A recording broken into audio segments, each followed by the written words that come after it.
안녕하세요. 저는 최미자예요.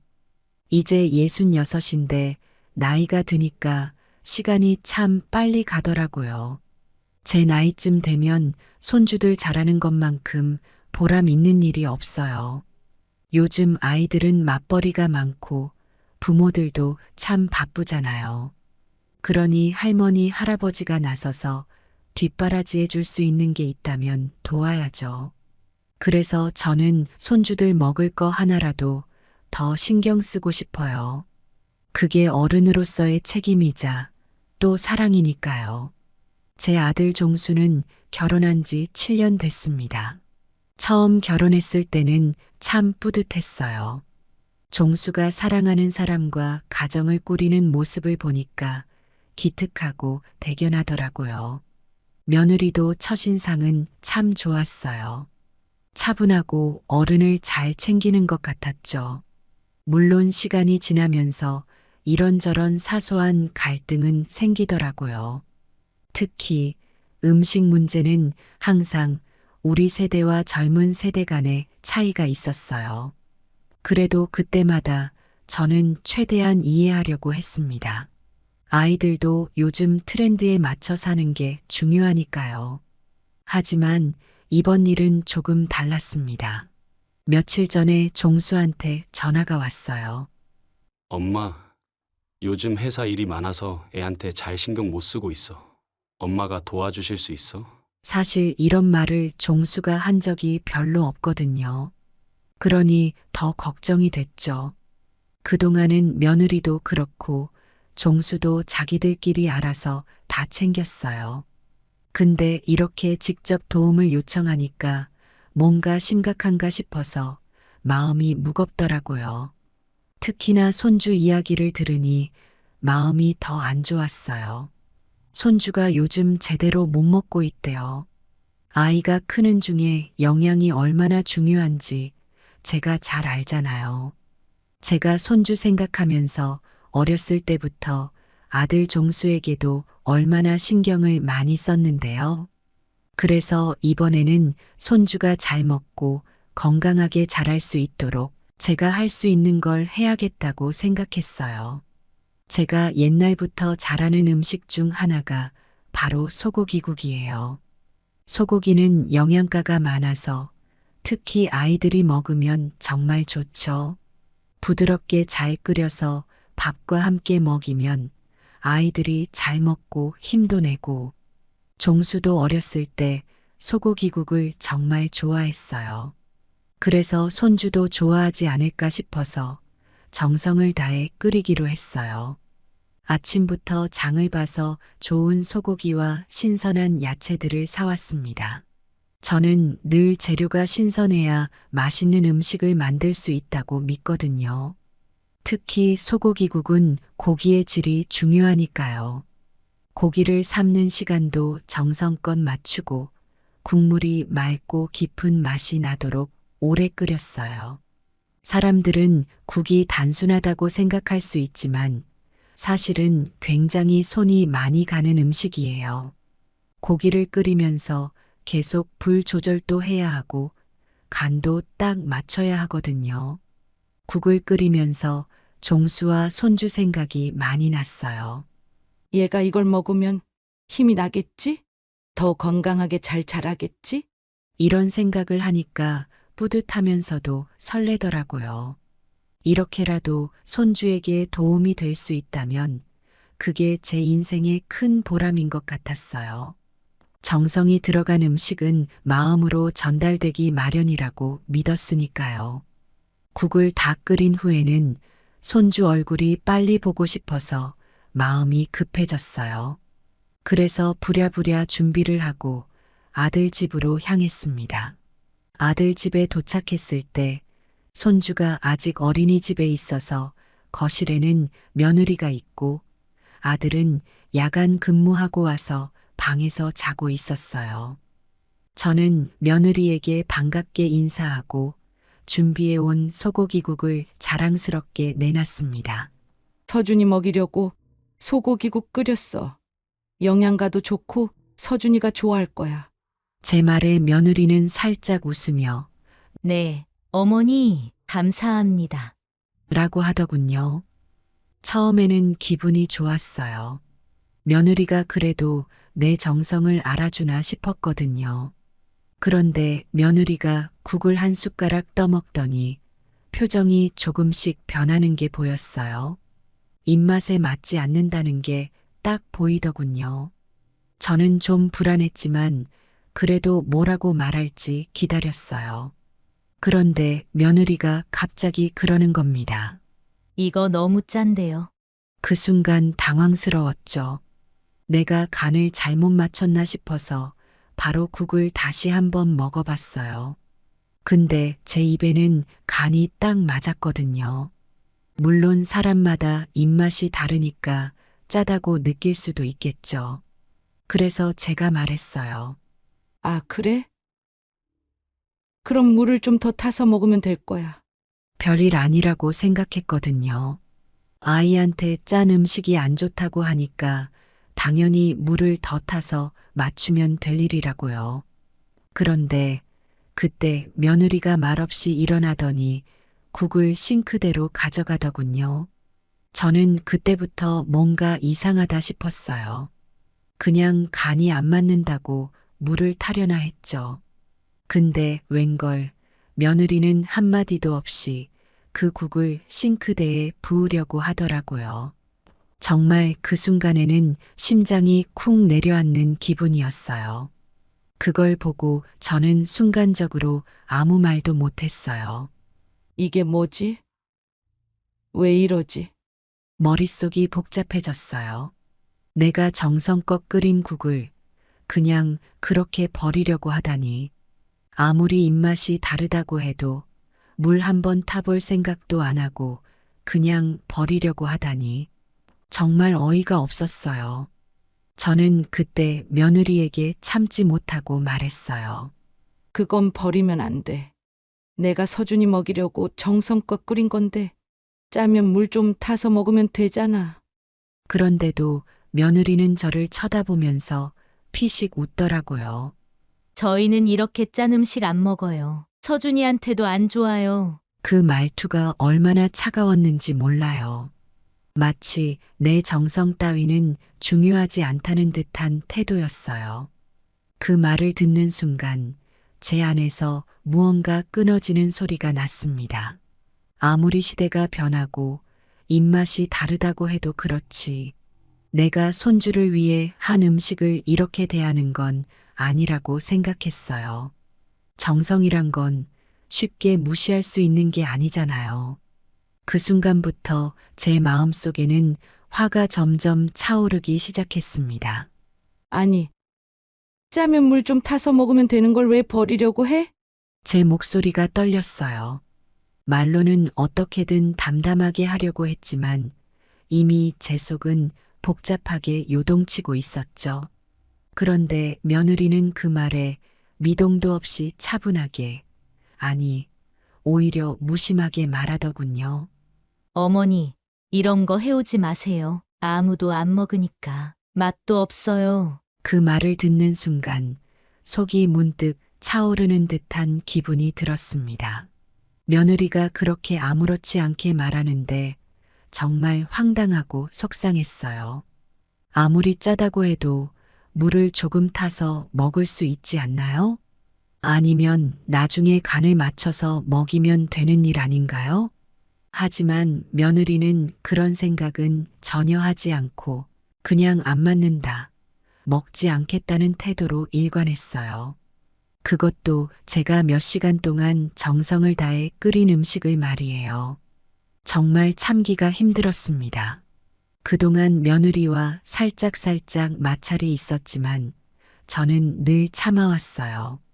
며느리가 요즘 젊은 세대고 우리가 살아온 방식과는 다르니까 이해하려고 했죠. 하지만 이번만큼은 다르게 느껴졌어요. 그동안 내가 보여준 모든 배려와 정성이 며느리에게는 아무 의미가 없다는 걸 깨닫게 된 순간이었어요. 정말 한순간에 모든 것이 무너지는 기분이었죠. 사실 며느리가 예전에도 가끔 나에게 마음에 안 드는 걸 표현하곤 했어요. 특히 음식에 대해서는 항상 까다로웠죠. 어머니, 저희는 고기를 이렇게 안 먹어요. 이건 저희 입맛에 좀 안 맞아요. 이런 말을 종종 들었지만 그때는 그래도 내 나름대로 며느리를 존중했어요. 아이들의 입맛이 달라졌다고 생각하면서 이해하려고 했고요. 그때는 그저 내가 조금 더 맞춰주면 된다고 생각했거든요. 하지만 이번에는 달랐어요. 제가 손주를 위해, 가족을 위해 끓인 국을 아무 말도 없이 그저 짜다는 이유로 버리려고 하니 더 이상 참을 수가 없었어요. 그때 저는 결심했죠. 이번에는 꼭 할 말을 해야겠다고요. 맛이 왜 없어? 맛만 있구만. 짜면 물 타면 되는 걸 버린다고? 에이, 물 탄다고. 이게 맛이 제대로 나겠어요? 그냥 버리고 제가 새로 해줄게요. 뭐. 그럼 내 정성은? 내가 이렇게 시간 들여서 끓인 건데 그냥 버린다고? 어머니, 이게 뭐 정성이라고요? 그냥 고기 좀 넣고 끓인 거잖아요. 저희는 이런 음식 안 먹어요. 저희 방식이 있어요. 너가 다시 만든다고 해도 내가 이렇게 한 걸 아무렇지도 않게 버리겠다는 거야? 아, 어머니 너무 예민하게 굴지 마세요. 저도 서준이 건강 생각해서 그러는 건데 뭐가 그렇게 문제예요? 그냥 저희한테 맡기세요. 예민하게 굴다니? 얘가 손주 생각해서 한 건데 이렇게 무시하는 게 말이 돼. 무시요? 어머니가 너무 그러니까 그렇죠. 저희는 저희 식으로 키우고 있으니까 신경 쓰지 말고 그냥 계세요. 저는 그 말을 듣고 속이 뒤집혔습니다. 아무리 애가 중요해도 내가 이렇게 정성을 다해 준비한 음식을 이렇게 무시하는 게 맞는지 의문이 들었어요.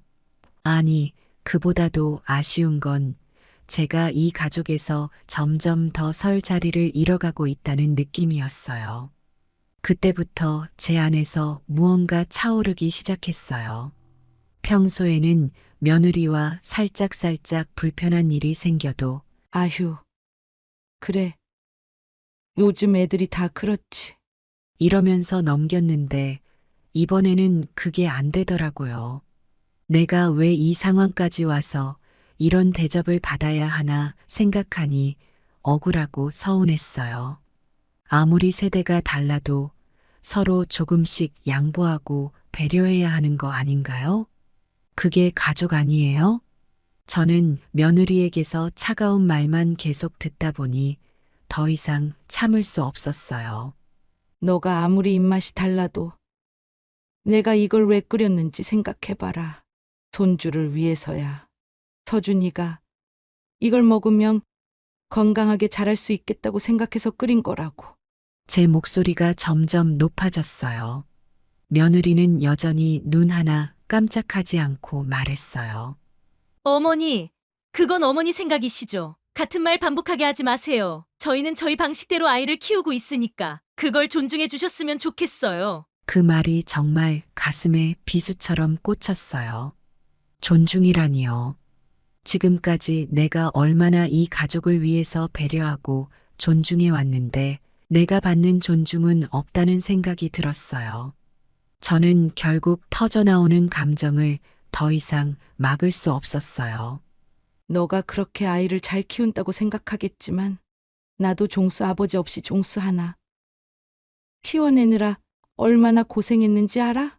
그때도 난 늘 종수를 위해 뭐든지 최선을 다했고 그게 옳은 길이라고 믿었어.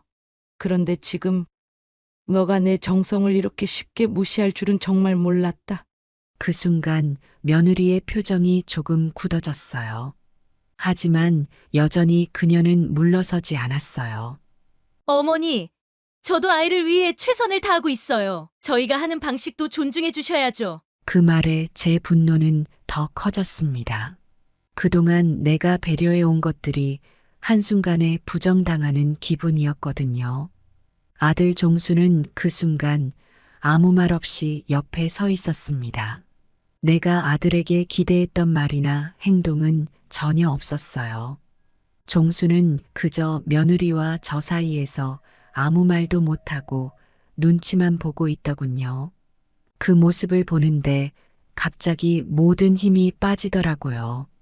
이젠 내가 이렇게까지 싸워야 할 필요가 있을까 싶었어요. 저는 그 순간 결심했어요.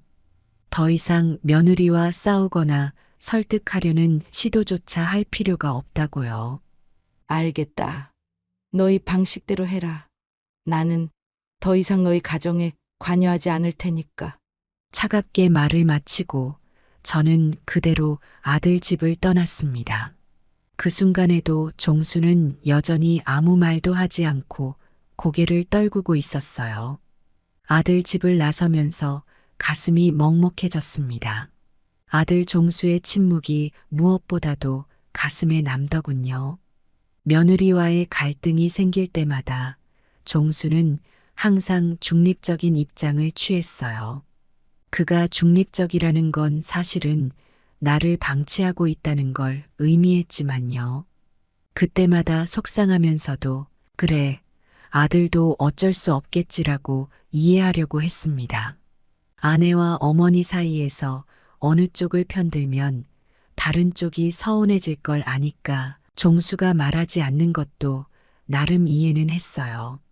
하지만 이번만큼은 종수의 침묵이 너무나 크게 느껴졌습니다.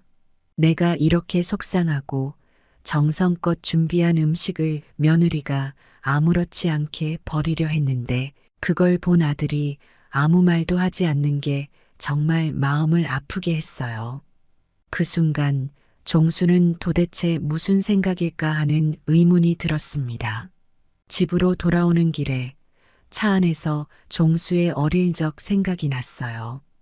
종수는 어렸을 때도 착하고 순했던 아이였어요. 아버지 없이 저 혼자 종수를 키우면서 저는 종수에게 사랑과 관심을 한껏 쏟아부었어요. 학교 다니는 동안도 아침마다 도시락 싸주고 종수 좋아하는 반찬을 만들어주면서 늘 종수가 잘 먹는지 챙겼죠. 그때는 그런 작은 정성이 종수에게도 큰 위안이 될 거라 믿었어요. 그리고 정말 종수는 어릴 때부터 제 음식을 좋아했어요. 특히 소고기국은 종수의 최애 음식이었죠.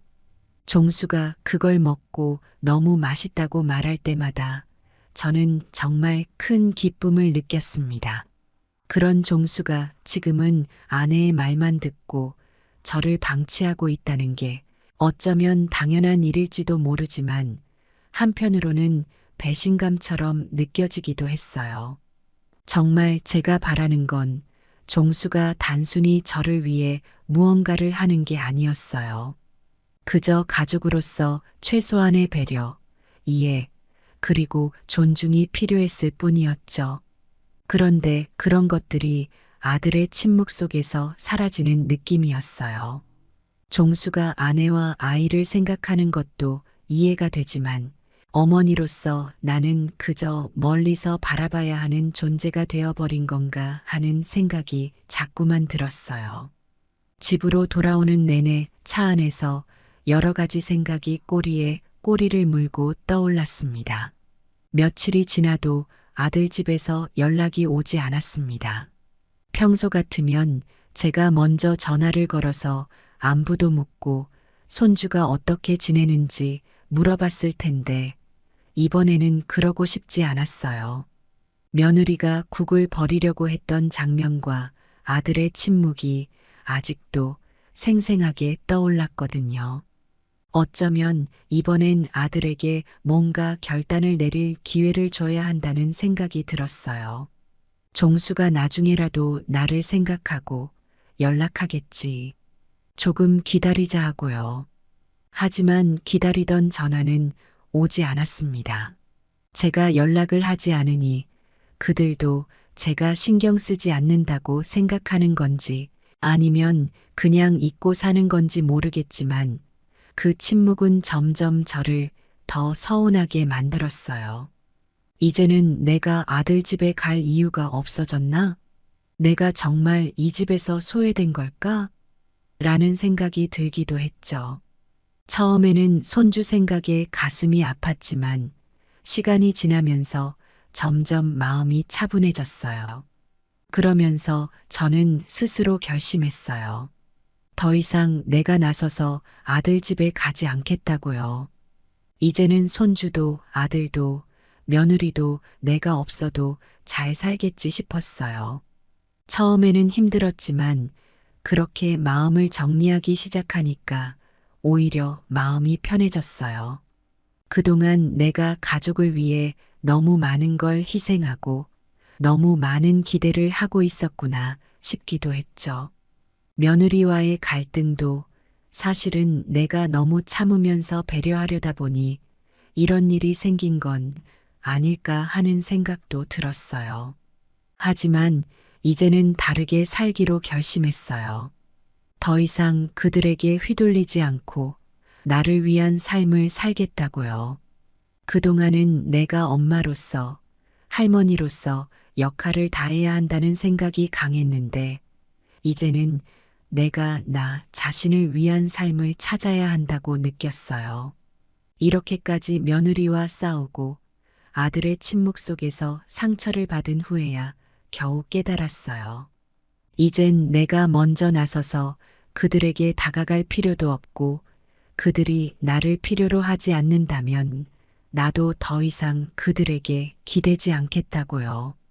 그렇게 결심하고 나니 마음이 조금은 후련해졌어요. 아무리 손주가 보고 싶어도 이제는 나도 나 자신을 돌보며 살아야겠다고 생각했죠. 그동안 내가 너무 가족을 위해 희생했으니까 이제는 내 자신을 위한 삶을 살고 싶었어요. 그리고 아들이나 며느리가 언젠가 내가 왜 이렇게 행동했는지 이해하게 될 날이 오기를 기다리기로 했습니다. 저는 그 후로 한동안 그들과 거리를 두기로 했습니다. 그들의 침묵이 무거웠지만 나도 이제 더 이상 먼저 다가가려고 하지 않으려 했죠. 그들이 언제 나에게 연락을 해올지 모르지만 그때까지는 나도 나 자신을 위해 조금 더 여유를 가지며 살아가고 싶었어요. 며칠이 더 지나도 아들 종수는 끝내 연락이 없었습니다. 솔직히 처음에는 너무 서운했어요. 손주를 그토록 아끼고 사랑하는 내가 이렇게 아무 연락도 없이 홀로 남아있다는 현실이 믿기지 않았습니다. 그래도 종수가 먼저 연락을 하겠지. 내가 조금만 더 기다리면 뭔가 변화가 있겠지 하고 생각했지만 역시나 아무런 소식도 없었죠. 그러면서 서서히 깨달았습니다. 이제는 내가 먼저 움직이지 않겠다고 결심한 만큼 그들 역시 나에게 기대거나 먼저 다가올 마음이 없다는 거요. 정말 슬픈 현실이었어요. 하지만 그런 현실을 받아들일 수밖에 없었죠. 며느리와의 갈등은 그저 음식 하나로 끝나는 게 아니었어요. 이 집에서 내가 더 이상 중요한 존재가 아니라는 걸 깨닫게 해주는 사건이었으니까요. 내가 그동안 애써온 모든 노력과 정성, 가족을 위해서 희생했던 시간들이 이들에겐 그저 당연한 것으로 여겨졌던 건 아닐까 생각했어요. 며느리는 당연히 자기 방식을 고수하고 종수는 그저 그 사이에서 침묵으로 일관하는 것. 이런 구조 속에서 내가 할 수 있는 일은 이제 아무것도 없다고 느꼈습니다. 그러던 어느 날 친한 친구와 점심을 먹으면서 제 이야기를 꺼냈습니다. 너무 화가 나서 더는 참을 수가 없어. 내가 손주를 위해서 한 음식을 며느리가 이렇게 대하는데 내가 참아야 하는 이유가 뭐야? 친구는 고개를 끄덕이며 제 말을 가만히 들어줬어요. 친구도 며느리와 갈등을 겪었던 적이 있거든요. 저보다 더 심한 상황도 있었다면서 위로해줬습니다. 미자야, 너가 너무 참았던 거야. 그 며느리도 너 마음을 조금이라도 이해했다면 그러지 않았을 거야. 그리고 종수, 그 녀석은 너무 아내만 생각하는 것 같아. 너도 내 자존심을 지켜야지.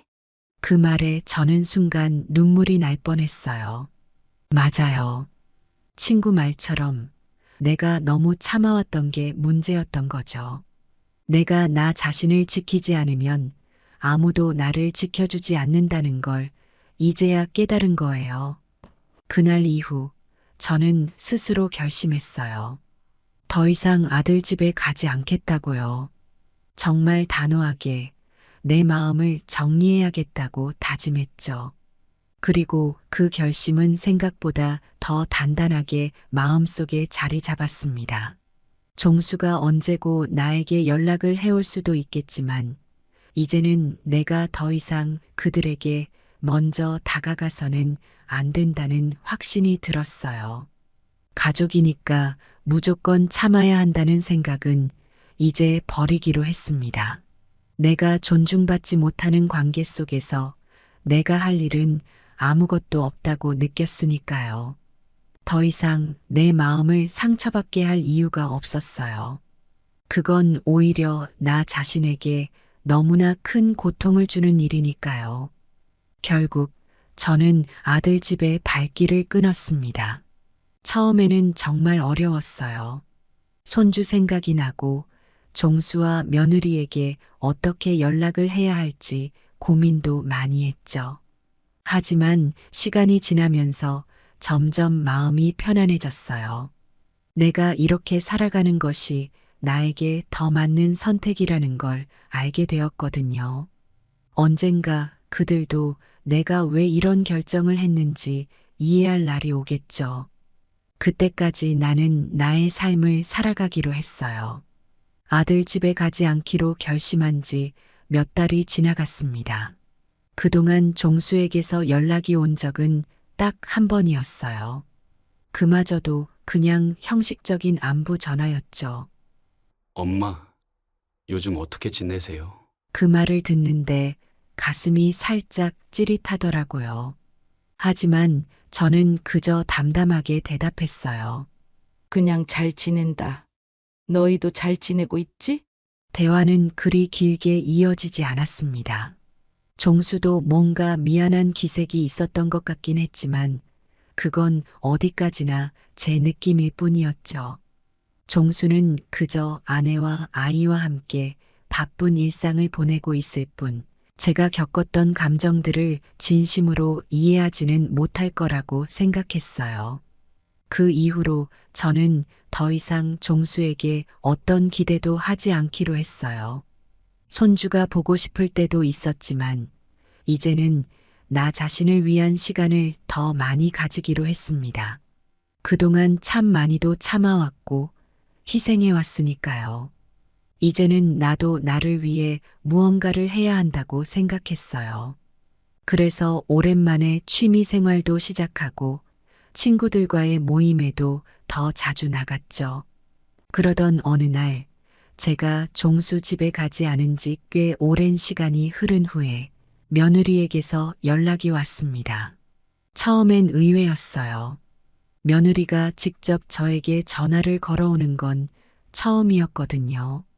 어쩐 일인가 싶어서 전화를 받았더니 며느리가 조심스러운 목소리로 말하더군요. 어머니, 서준이가 할머니 보고 싶다고 자꾸 이야기하네요. 시간이 되시면 집에 한번 오실 수 있으세요? 그 말을 듣는데 마음이 복잡했습니다. 손주가 보고 싶다는 말에 순간 가슴이 찡했어요. 하지만 동시에 지금 내가 가면 또다시 예전처럼 무시당하고 상처받을까봐 두렵기도 했죠. 그래서 저는 며느리에게 차분하게 말했어요. 고맙구나. 하지만 이제는 너가 손주 잘 돌봐주고 있으니까 나는 그냥 내 자리에서 지켜보는 게 맞을 것 같아. 며느리는 잠시 당황한 듯한 기색을 보였어요. 어머니, 혹시 제가 뭐 잘못한 게 있나요? 그때 일이 아직 마음에 걸리시는 건가요? 그 말을 듣는 순간 저는 그동안 쌓인 감정이 살짝 올라왔지만 그래도 차분하게 대답했어요. 잘못한 건 아니야. 그저 이제는 나도 나 자신을 위한 삶을 살아야 할 때라는 걸 깨달았을 뿐이야. 며느리는 한동안 말이 없었습니다. 그리고는 알겠습니다, 어머니. 그래도 언제든 시간이 나시면 꼭 오세요. 손주도 정말 할머니 보고 싶어 하거든요. 라며 전화를 마쳤어요. 그날 전화를 끊고 나서 저는 생각했어요. 이제 나는 더 이상 그들에게 휘둘리지 않고 나의 결정을 존중하는 삶을 살겠다고. 손주를 보고 싶은 마음은 크지만 그것만으로 나를 희생할 필요는 없다고요. 그들이 나를 필요로 할 때, 내가 원할 때만 다가가기로 했습니다. 그게 가족이라도 이제는 내가 나 자신을 지키고 나의 행복을 찾아가야 한다고 결심했어요. 그리고 그 결심은 시간이 갈수록 더 단단해졌습니다. 언젠가 그들도 내가 왜 이런 결정을 내렸는지, 내가 왜 그때 그렇게 단호할 수밖에 없었는지 알게 될 날이 오겠지요. 그때가 오면 우리는 새로운 관계를 다시 시작할 수 있을 거라고 믿습니다. 올해로 65세가 된 저는 인생의 대부분을 아들 석수를 위해 바쳐왔습니다. 남편이 세상을 떠나고 그 어린 나이에 혼자 아이를 키운다는 것은 결코 쉽지 않은 일이었죠. 남편이 떠난 지 몇 달이 채 지나지 않았을 때 어린 석수를 안고 밤마다 울었던 기억이 납니다. 세상에 혼자 남겨진 느낌이었고 그때부터 저는 오로지 아들 석수를 위해 살아왔습니다. 석수는 제 기대를 저버리지 않았습니다. 어릴 적부터 성실하고 똑똑한 아이였죠. 공부도 열심히 하고 친구들과도 잘 지냈습니다. 저는 석수가 성장하는 모습을 보며 위안을 얻었어요. 아들이 성공하고 잘 자라는 것만이 내 삶의 목표가 되었으니까요. 석수가 학교를 졸업하고 좋은 직장에 들어갔을 때, 그리고 결혼까지 하게 되었을 때, 저는 마치 제 인생이 보상받는 것 같은 기분이 들었습니다. 그동안의 모든 고생이 결혼식 날 눈물로 쏟아져 나왔어요. 그리고 손주까지 생기니 그저 아들이 행복한 가정을 꾸리는 것만으로도 제 인생의 모든 것이 충족되는 듯 했습니다. 그런데 어느 날 석수가 집에 와서 저녁을 먹던 중 갑작스럽게 그 말을 했습니다. 그날도 어김없이 정성껏 저녁을 준비했습니다. 아들이 좋아했던 불고기, 된장찌개, 그리고 몇 가지 계절 반찬을 정성스럽게 차렸죠. 석수는 한동안 말없이 식사를 하더니 무심하게 말했습니다. 엄마, 장모님이 요리를 더 잘해. 엄마 음식은 너무 촌스러워. 그 말을 듣는 순간 저는 아무 말도 할 수 없었습니다. 마치 내 가슴을 찌르는 것 같은 말이었어요. 그 말이 얼마나 충격적이었는지 저는 그저 그 자리에 앉아 석수를 바라볼 수밖에 없었습니다. 아들은 아무렇지도 않게 그 말을 했고 그저 음식이 맛이 없다는 이야기를 하듯 가볍게 넘겼습니다. 하지만 나에게는 그 한마디가 내 평생을 부정당하는 기분이었습니다. 저는 지금까지 석수에게 최선을 다했습니다. 어렸을 때부터 건강하게 키우려고 노력했고 그 아이가 좋아하는 음식들을 배우고 더 나은 요리를 만들기 위해 여러 가지 시도도 해봤습니다. 하지만 이제는 나의 그런 노력이 다 헛수고였다는 것인가?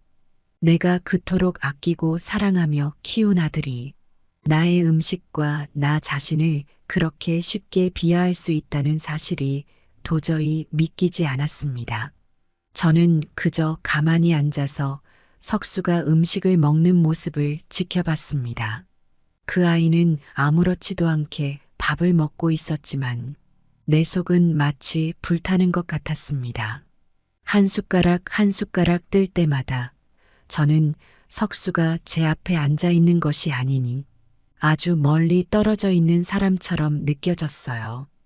그 아이는 제가 알던 제 아들이 아니었습니다. 그날 이후로 석수는 자주 장모님 이야기를 꺼냈습니다. 안사돈이 음식을 어떻게 잘하는지, 안사돈이 집을 얼마나 깔끔하게 관리하는지 처음에는 그냥 참고 넘기려고 했습니다. 안사돈이 잘하시면 그걸로 좋은 일이라고 생각하려 했어요. 하지만 시간이 지나면서 아들의 말투는 점점 더 날카로워졌습니다. 엄마도 장모님처럼 해봐야 하지 않겠어? 요즘 사람들은 이런 음식을 안 먹어. 이런 말들로 나를 몰아붙였죠. 저는 석수의 그런 말들에 차츰차츰 마음이 다쳐갔습니다. 그 아이가 나를 사랑하지 않는 것만 같았습니다. 석수는 더 이상 내가 했던 희생이나 노력을 인정하지 않았습니다. 그저 안사돈과 저를 끊임없이 비교했고, 저는 그 비교에서 매번 뒤처지는 존재가 되었죠. 그 말을 들을 때마다 저는 속으로 울었고, 속이 타들어가는 느낌이었어요. 한 번은 석수가 안사돈이 해주신 요리가 얼마나 맛있었는지 장황하게 설명하던 날이 있었습니다. 그날 저는 처음으로 석수에게 물었습니다. 그럼 장모님 댁에서 밥 먹지 왜 나한테 왔니? 내 질문에 석수는 잠시 놀란 듯 했지만 금세 무심한 표정으로 대답했습니다. 그냥 뭐 시간 돼서 들른 거지. 그 말이 너무 서운했습니다. 이제 석수에게 저는 그저 시간이 남을 때나 들러서 밥을 먹는 그런 존재로 전락한 것 같았습니다. 내가 차린 밥상이 더 이상 그에게 의미가 없다는 것이 분명해졌습니다. 그동안 저는 아들을 위해서 모든 것을 바쳐왔는데 이제 그 아이에게 저는 그저 아무 의미도 없는 사람이 된 겁니다. 그날 이후 저는 결심했습니다. 더 이상 아들에게 나의 가치를 증명할 필요가 없다는 걸 깨달았어요. 제가 석수에게 사랑받고 싶어 하는 마음을 버리지 않으면 저는 계속해서 그 아이에게 상처받고 무시당할 뿐이었습니다. 저는 그날 밤 침대에 누워서 오랜 시간 동안 고민했습니다. 그리고 결심했죠. 더 이상 아들에게 기대하지 않고 나 자신을 위해 살아가기로요. 다음 날 석수가 다시 집에 왔을 때 저는 더 이상 예전처럼 석수를 반기지 않았습니다. 석수가 자연스럽게 이야기를 꺼내며 저에게 말을 걸었지만 저는 단호하게 말했습니다. 석수야, 너는 더 이상 우리 집에 오지 마. 석수는 당황한 기색이 역력했습니다. 왜 그러세요, 엄마? 갑자기? 그는 이해하지 못한 듯 물었습니다. 하지만 저는 말했습니다. 나는 더 이상 너에게 필요 없는 사람이야. 장모님이 더 나은 음식을 하신다며? 그 집에서 네가 원하는 걸 찾아. 나는 더 이상 너에게 상처받고 싶지 않다. 그 말에 석수는 말을 잇지 못했습니다.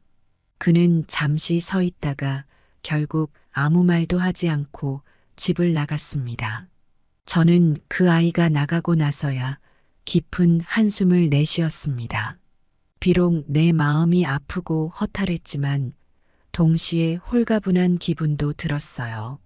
내가 더 이상 아들에게 휘둘리지 않고 나 자신을 위해 결단을 내렸다는 사실에 작은 위안이 찾아왔습니다. 석수를 내쫓고 시간이 흐르면서 저는 조금씩 내 결정에 익숙해져 갔습니다. 더 이상 아들로 인해 고민하거나 상처받을 일은 없었습니다. 하지만 얼마 지나지 않아 저는 예상치 못한 문제에 직면하게 되었습니다. 석수가 내게 연락하지 않은 것이 나를 편안하게 만들었지만 그것이 주변 사람들의 눈에 어떻게 비쳤는지는 전혀 생각하지 못했어요. 그 소식이 친척들에게 퍼지기 시작했습니다. 저와 석수가 더 이상 연락을 하지 않는다는 사실이 입에서 입으로 전해지면서 점점 더 많은 사람들이 나를 찾아와 묻기 시작했죠. 한 번은 동생이 갑자기 찾아왔습니다. 그녀의 표정은 심상치 않았습니다. 그녀는 다짜고짜 저에게 물었습니다. 언니, 석수랑 연락도 안 한다며? 이게 무슨 일이야? 진짜로 그 애를 내쫓았다는 게 사실이야? 저는 피곤한 듯 한숨을 쉬며 대답했습니다. 그래, 그 애가 나를 무시했어. 장모님이 더 잘한다고 하면서 나를 하찮게 여겼어. 그래서 더 이상 그 애를 내 곁에 두고 싶지 않았어. 동생은 놀라서 나를 쳐다봤습니다. 그래도 자식인데 너무한 거 아니야? 어떻게 그렇게 할 수가 있어? 한 번만 더 생각해보면 안 돼. 저는 단호하게 고개를 저었습니다. 이제 와서 내가 뭘 더 생각해야 해? 자식이라서 무조건 참아야 하는 건 아니잖아. 난 내 결정을 후회하지 않아. 하지만 동생은 쉽게 물러서지 않았습니다. 자식이라고 다 참고 사는 건 아니지만 그래도 아들인데 나중에 후회할지도 몰라. 혹시 석수한테 무슨 일이 생기면 어쩔 거야? 그 순간 저는 조금 흔들릴 뻔했지만 곧 마음을 다잡았습니다. 그건 그 애의 문제야. 나는 내 인생을 지킬 거야. 내가 후회할 일은 없어. 그 대답을 듣고 동생은 더 이상 할 말을 찾지 못한 듯 했습니다. 그녀는 한동안 저를 지켜보다가 결국 아무 말 없이 돌아섰습니다. 동생이 돌아가고 나서도 저는 한동안 그 자리에 가만히 앉아 있었습니다. 과연 내가 잘하고 있는 것인지 순간적으로 의문이 들긴 했지만 저는 결심을 굳혔습니다. 이제 와서 석수와의 관계를 다시 돌리려고 해봤자 달라질 것은 없었습니다. 오히려 저는 제 자신을 지키기 위해 끝까지 이 결정을 밀고 나가기로 마음먹었습니다. 며칠 뒤, 이번엔 조카로부터 전화가 왔습니다. 갑자기 제게 전화를 해서는 다짜고짜 소리쳤습니다. 고모, 석수한테 왜 그러세요? 석수가 요즘 너무 힘들어하고 있어요. 저는 그 말에 차분하게 대답했습니다. 그건 석수의 문제야. 내가 더 이상 그 애에게 해줄 수 있는 게 없어. 석수가 나를 무시했으니 나도 내 결정을 내린 거야. 하지만 조카는 제 말을 듣고 더 격해졌습니다. 고모, 석수가 후회하고 있어요. 그날 했던 말 때문에 이렇게까지 될 줄 몰랐다면서 미안하다고 하고 있어요. 한 번만 다시 얘기해 보세요. 이대로 계속 이렇게 가면 석수가 무너져 버릴지도 몰라요. 저는 그 말을 듣고도 전혀 흔들리지 않았습니다. 나는 이미 내 마음을 정리했어. 석수가 아무리 후회해도 내가 받은 상처가 없어지는 건 아니야. 석수가 뭔가를 깨달았다고 해서 내가 그 상처를 쉽게 잊을 수 있는 건 아니니까. 통화는 그렇게 끝이 났습니다. 조카마저 나를 설득하려 했지만 저는 끝까지 흔들리지 않았습니다. 그리고 그날 밤 저는 다시 한번 제 자신에게 다짐했습니다. 더 이상 아들에게 휘둘리지 않겠다고, 이 결정을 끝까지 지키겠다고 말입니다. 그러나 이후로도 저를 둘러싼 갈등은 점점 더 커져갔습니다. 며느리와 안사돈까지 저에게 연락을 하기 시작했습니다. 안사돈은 저에게 직접 전화를 걸어 우리 김서방한테 너무 심한 거 아니에요? 라고 물으며 따지기도 했습니다. 마치 제가 모든 문제의 원인인 양 몰아세우는 것 같았습니다. 김서방 내쫓았다고 하던데. 이게 무슨 일이에요? 자식한테 어떻게 그럴 수가 있나요?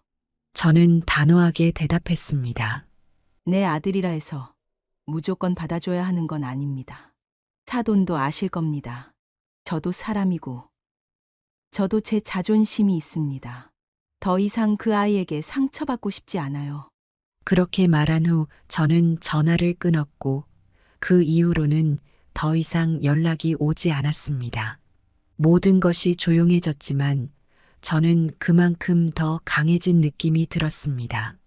주변의 압박과 설득에도 흔들리지 않았다는 점에서 스스로를 다잡을 수 있었죠. 석수와의 관계를 정리한 후로 저는 더욱 단단해진 기분으로 일상을 살아갔습니다. 주변 사람들의 비난과 걱정도 더 이상 신경 쓰지 않기로 했어요. 모든 것이 차분하게 흘러갈 것 같았지만 상황은 그렇게 단순하지 않았습니다. 몇 주가 지나고 나서 저는 마을에서 자주 들르던 작은 카페에 갔습니다. 커피를 마시며 책을 읽는 것이 저의 새로운 취미가 되었거든요.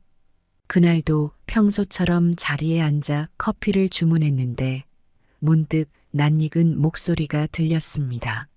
돌아보니 석수였습니다. 그는 그동안 많이 변한 듯 보였습니다.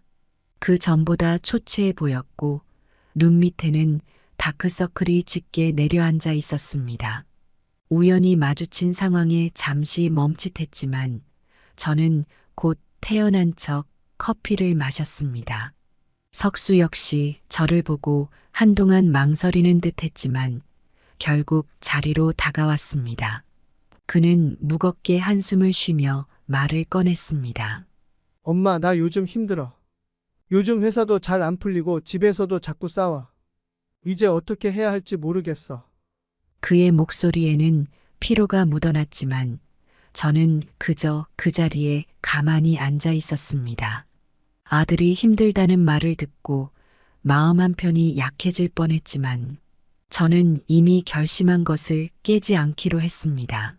한번 마음을 돌리면 다시 옛날로 돌아갈 게 뻔했으니까요. 그래서 저는 아무런 대답도 하지 않고 그저 커피를 마시며 아들의 말을 들었습니다. 석수는 제 반응이 없자 더 조급해진 듯 했습니다. 그는 한 번 더 저를 쳐다보며 간절한 표정으로 말했습니다. 엄마, 미안해. 그때 엄마한테 그런 말 한 거 정말 후회하고 있어. 그냥 장모님이랑 비교했던 거였지 엄마를 무시하려는 건 아니었어. 그게 왜 그렇게 됐는지 나도 모르겠어. 저는 천천히 커피잔을 내려놓고 석수를 바라봤습니다. 그 순간에도 마음이 흔들리려 했지만 저는 굳건하게 결심을 다시 되새겼습니다. 석수는 후회하는 것처럼 보였지만 그것이 제가 받은 상처를 지우는 것은 아니었습니다.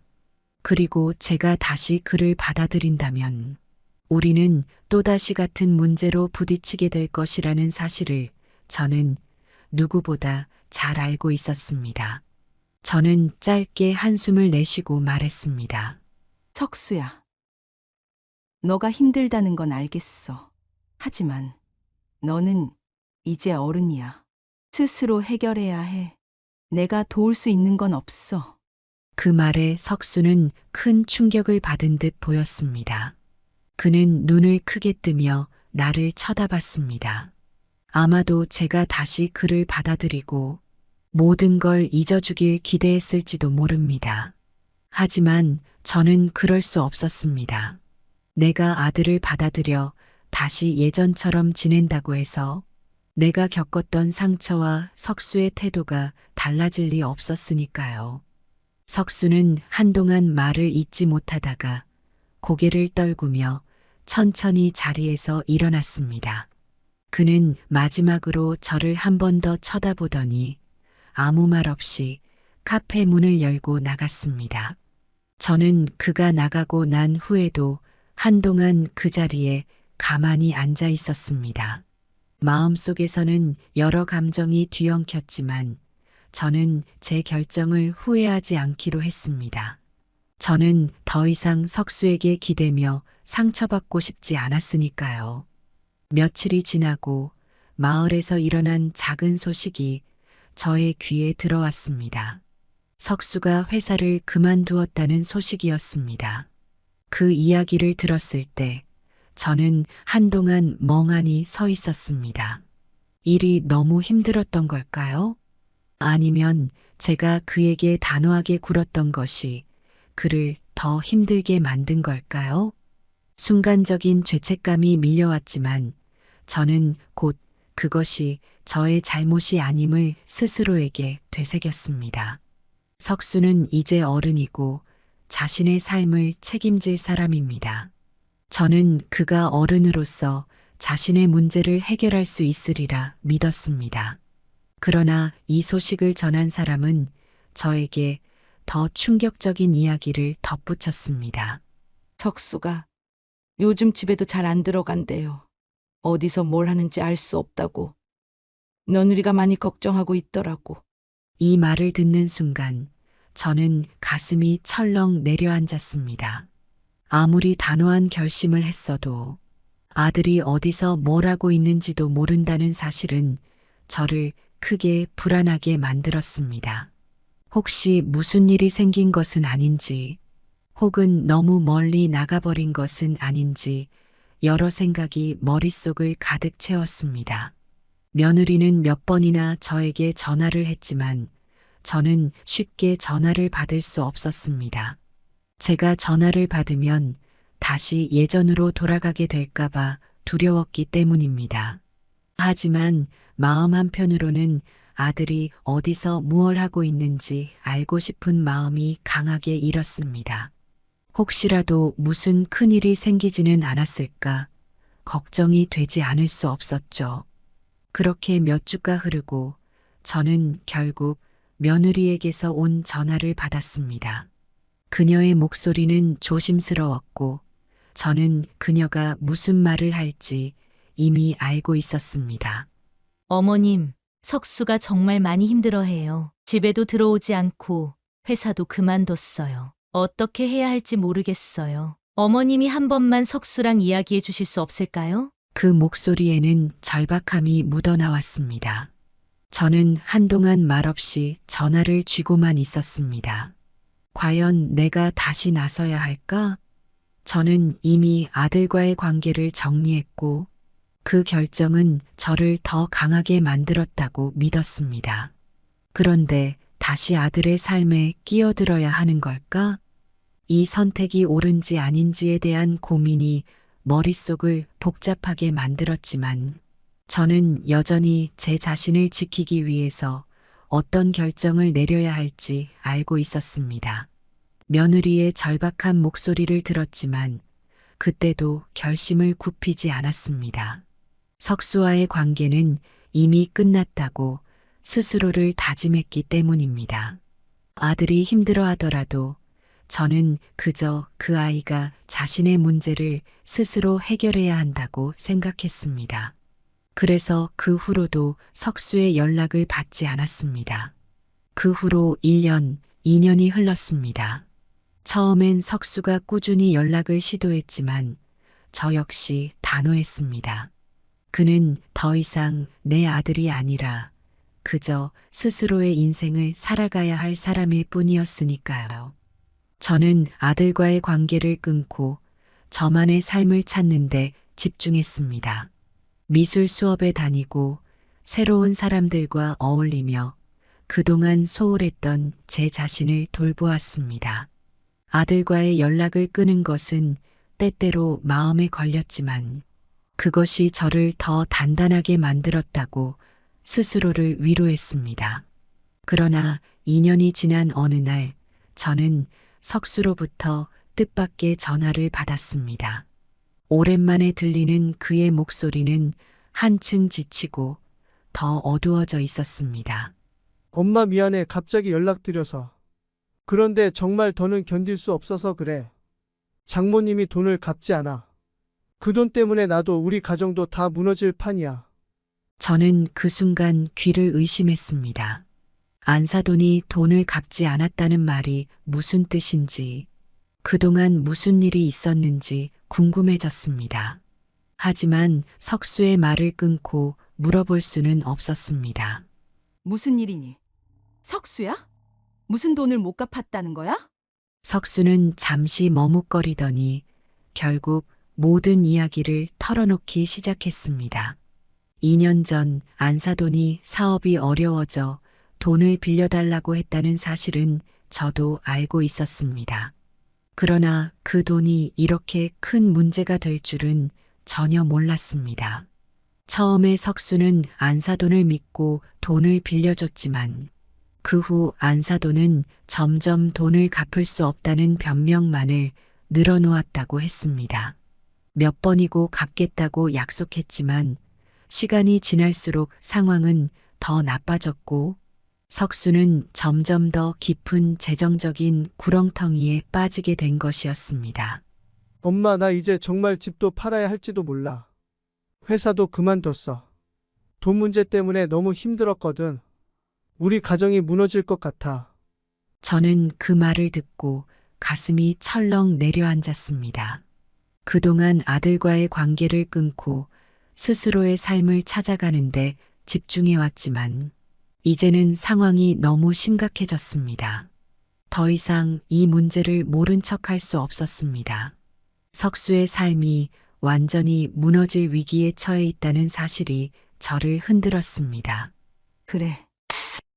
석수야. 이번엔 내가 나서마. 저는 차분하게 말을 이어갔습니다. 그동안 참아왔던 것들이 이제 터져나오는 순간이었습니다. 사돈을 만나서 이야기를 하자. 더 이상 이대로 넘어갈 수 없어. 그렇게 저는 오랜만에 다시 나서기로 결심했습니다. 제가 이 문제에 다시 끼어드는 것이 맞는 일인지, 그동안 스스로의 결정을 무효화하는 것인지 고민했지만, 지금은 제 자신을 지키는 것보다 아들의 가정을 지키는 것이 더 중요하다는 생각이 들었습니다. 며칠 후, 저는 안사돈을 직접 만나러 갔습니다. 그 집 앞에 도착했을 때 저는 마음을 단단히 먹고 초인종을 눌렀습니다. 안사돈은 예상치 못한 내 방문에 놀란 표정으로 저를 맞이했습니다. 사돈. 오랜만에 뵙네요. 무슨 일이시죠? 저는 미소를 지으며 말을 시작했습니다. 안사돈. 이제는 이 문제를 해결해야 할 때가 된 것 같네요. 석수가 더 이상 견딜 수 없다고 해서 왔습니다. 빌려간 돈을 아직도 갚지 않고 계신다고 들었는데 이대로 가만히 계실 건 아니겠죠? 안사돈은 당황한 기색이 역력했습니다. 그녀는 잠시 말을 잇지 못하다가 변명조로 대답했습니다. 사업이 아직 회복이 안 됐어요. 저도 계속 갚으려고 노력하고 있는데 상황이 여의치가 않네요.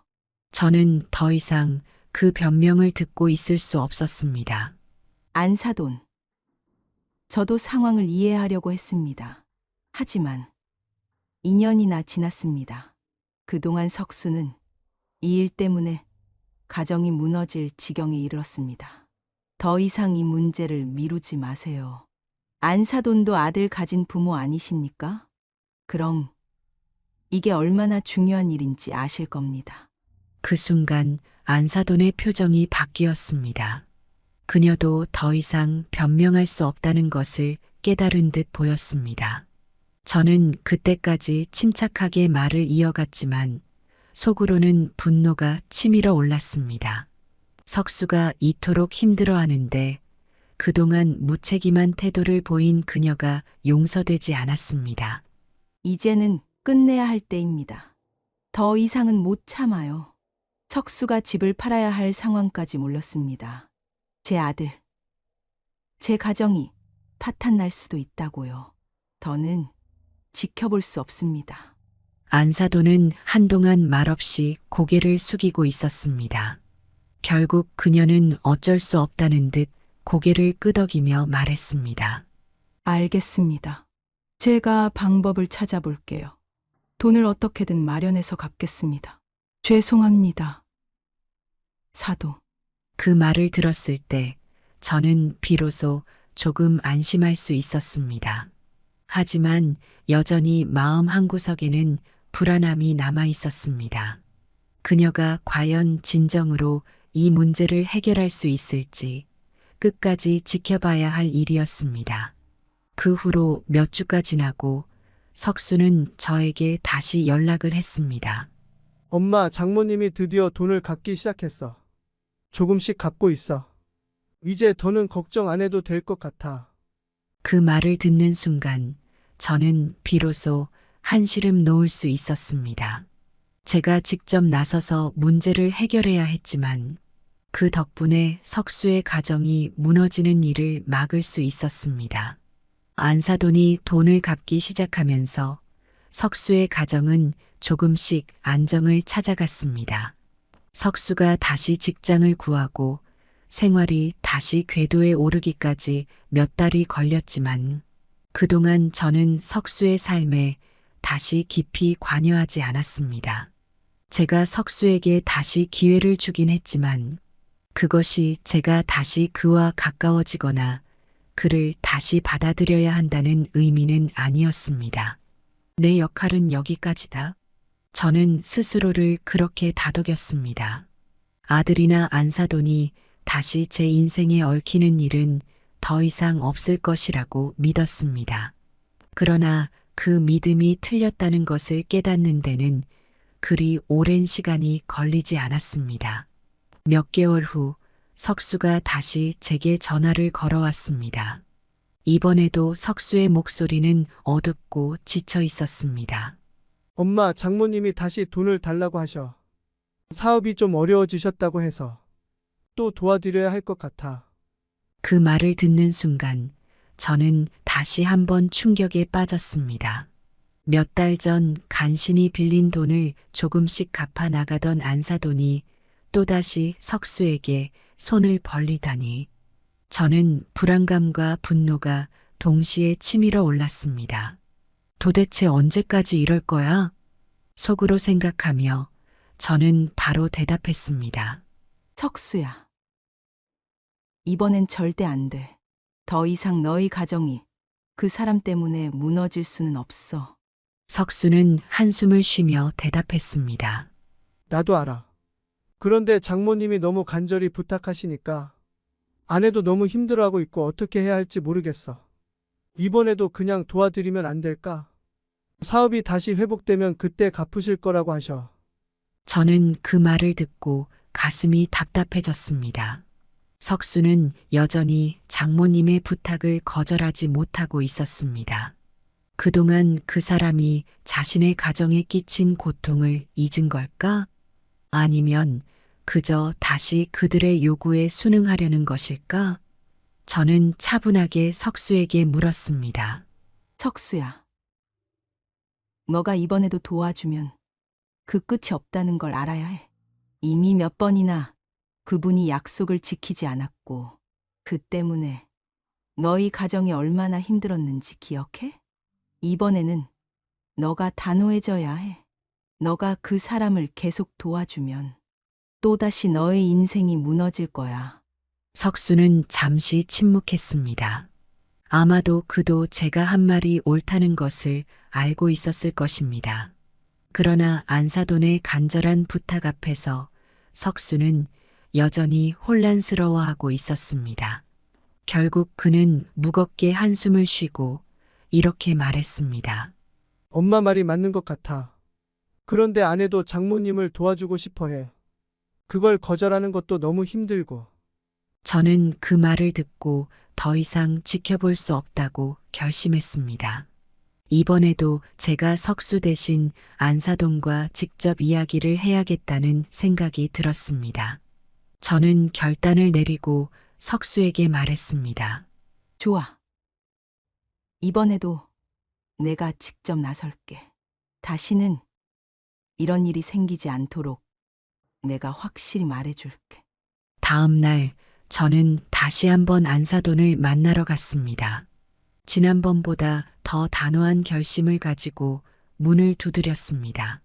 안사돈은 저를 보고 잠시 놀라는 듯 했지만 곧 억지 미소를 지으며 저를 맞이했습니다. 사돈, 무슨 일이세요? 저는 이번에도 차분하게 말문을 열었습니다. 안사돈, 다시 이야기를 해야 할 것 같네요. 이번에도 돈을 달라고 하셨다고 들었어요. 그런데 이제는 더 이상 안 됩니다. 석수가 그동안 얼마나 힘들었는지 아실 겁니다. 그 아이는 이번에도 거절하기 힘들어하지만 저는 그럴 수 없어요. 이제는 끝을 내야 할 때예요. 안사돈은 당황한 기색을 보였습니다. 그녀는 저에게 미안한 표정을 지으며 말을 이었습니다. 사돈, 죄송해요. 정말로 다시 돈을 갚을 수 있는 기회만 주시면, 사업이 조금만 더 나아지면 갚을 수 있을 텐데.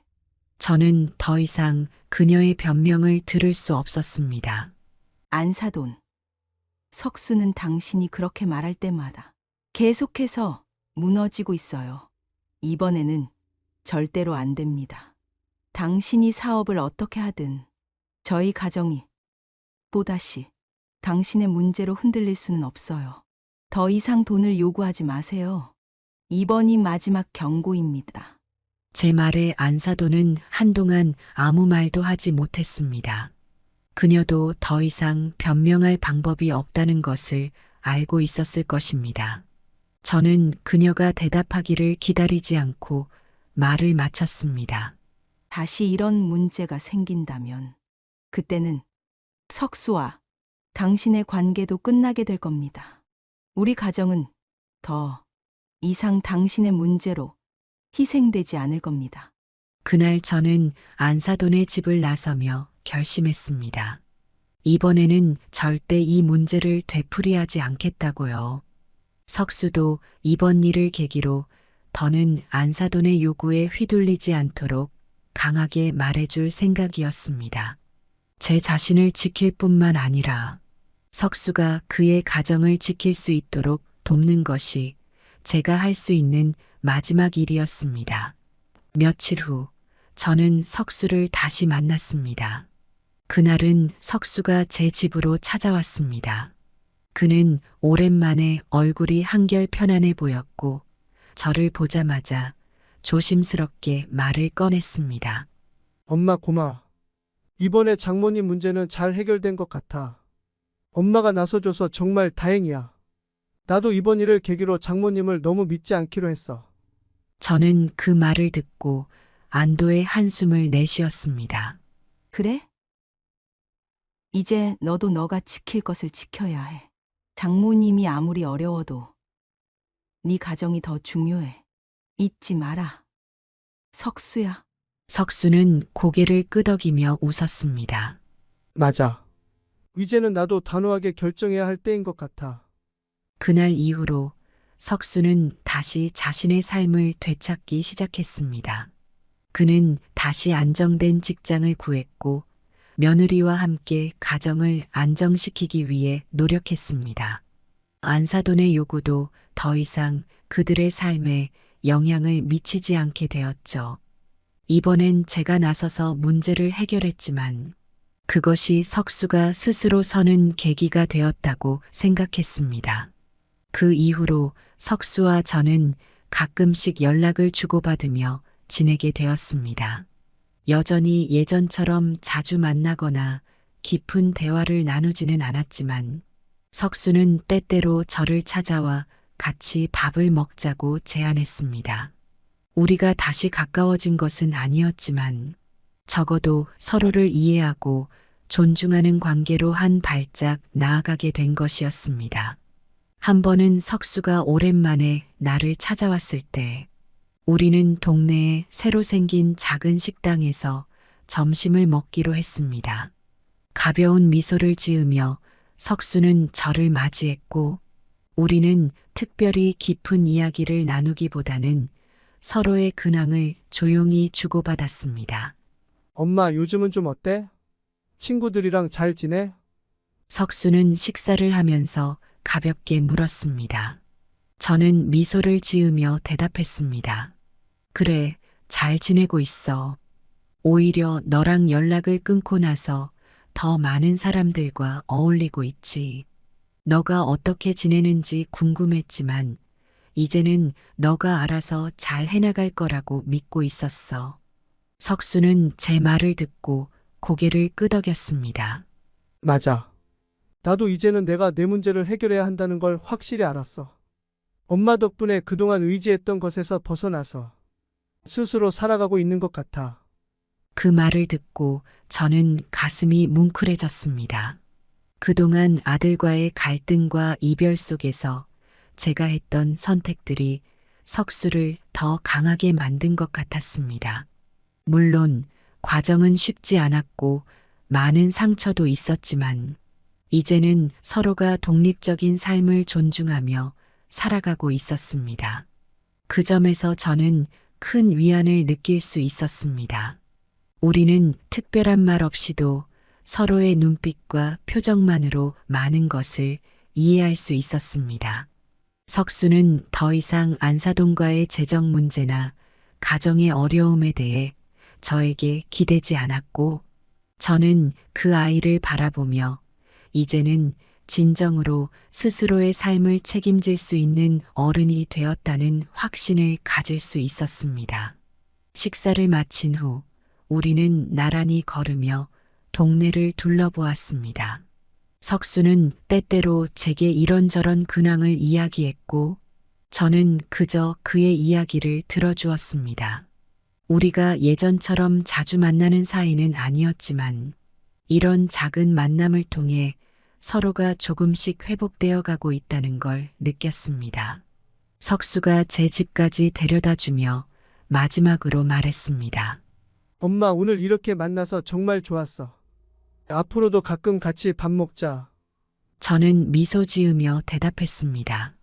그래, 가끔은 이렇게 만나는 것도 좋지. 너가 잘 지내고 있다는 걸 보니 더 바랄 게 없네. 석수는 제 말을 듣고 잠시 눈을 마주치다가 미소를 짓고 고개를 끄덕였습니다. 그는 결국 제가 집 안으로 들어가는 모습을 보고 나서야 발길을 돌렸습니다. 저는 문 앞에서 잠시 그가 떠나는 모습을 지켜보다가 집 안으로 들어섰습니다. 집 안에 들어와 혼자 시간을 보내면서 저는 그동안 제가 걸어온 길을 돌아보았습니다. 남편을 잃고 홀로 석수를 키우며 힘겹게 살아온 날들, 아들과의 갈등과 그로 인해 끊었던 관계들, 그리고 제가 선택했던 단호한 결정들까지, 그 모든 것이 이제는 하나의 긴 여정처럼 느껴졌습니다.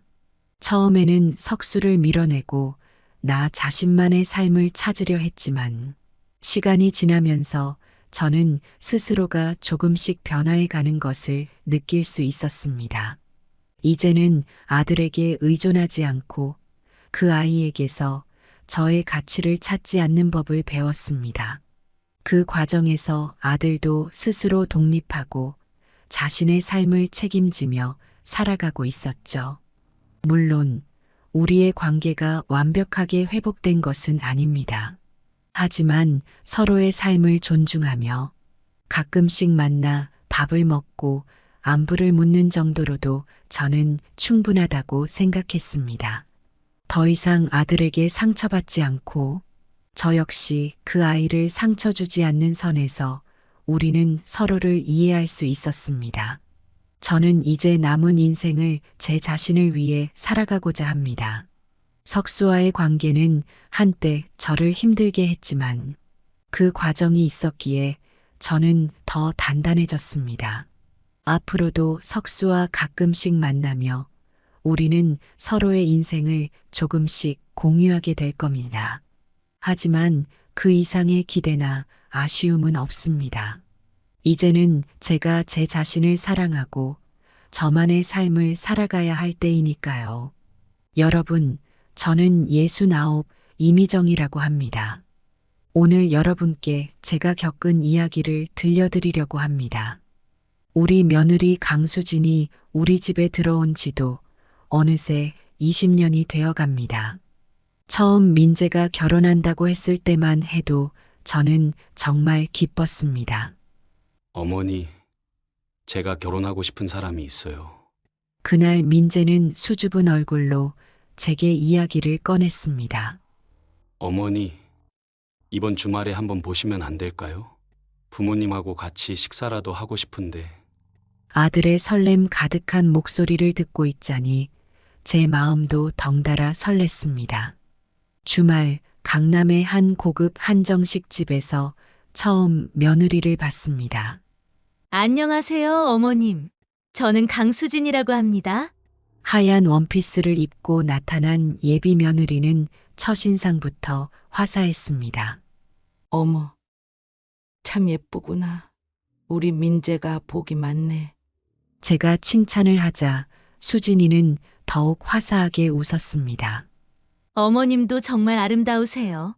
민재 오빠가 어머님 자랑을 정말 많이 했어요. 수진이의 말 한마디 한마디가 꿀처럼 달았습니다. 하지만 그건 모든 사람들이 있을 때뿐이었다는 걸 나중에야 알게 되었습니다. 결혼식이 끝나고 신혼여행을 다녀온 뒤 아들 내외는 우리 집 근처로 신혼집을 얻었습니다. 어머님, 자주 찾아뵐 수 있어서 좋아요. 그때까지만 해도 저는 며느리의 말을 순수하게 믿었습니다. 하지만 시간이 지날수록 며느리의 진짜 모습이 보이기 시작했습니다.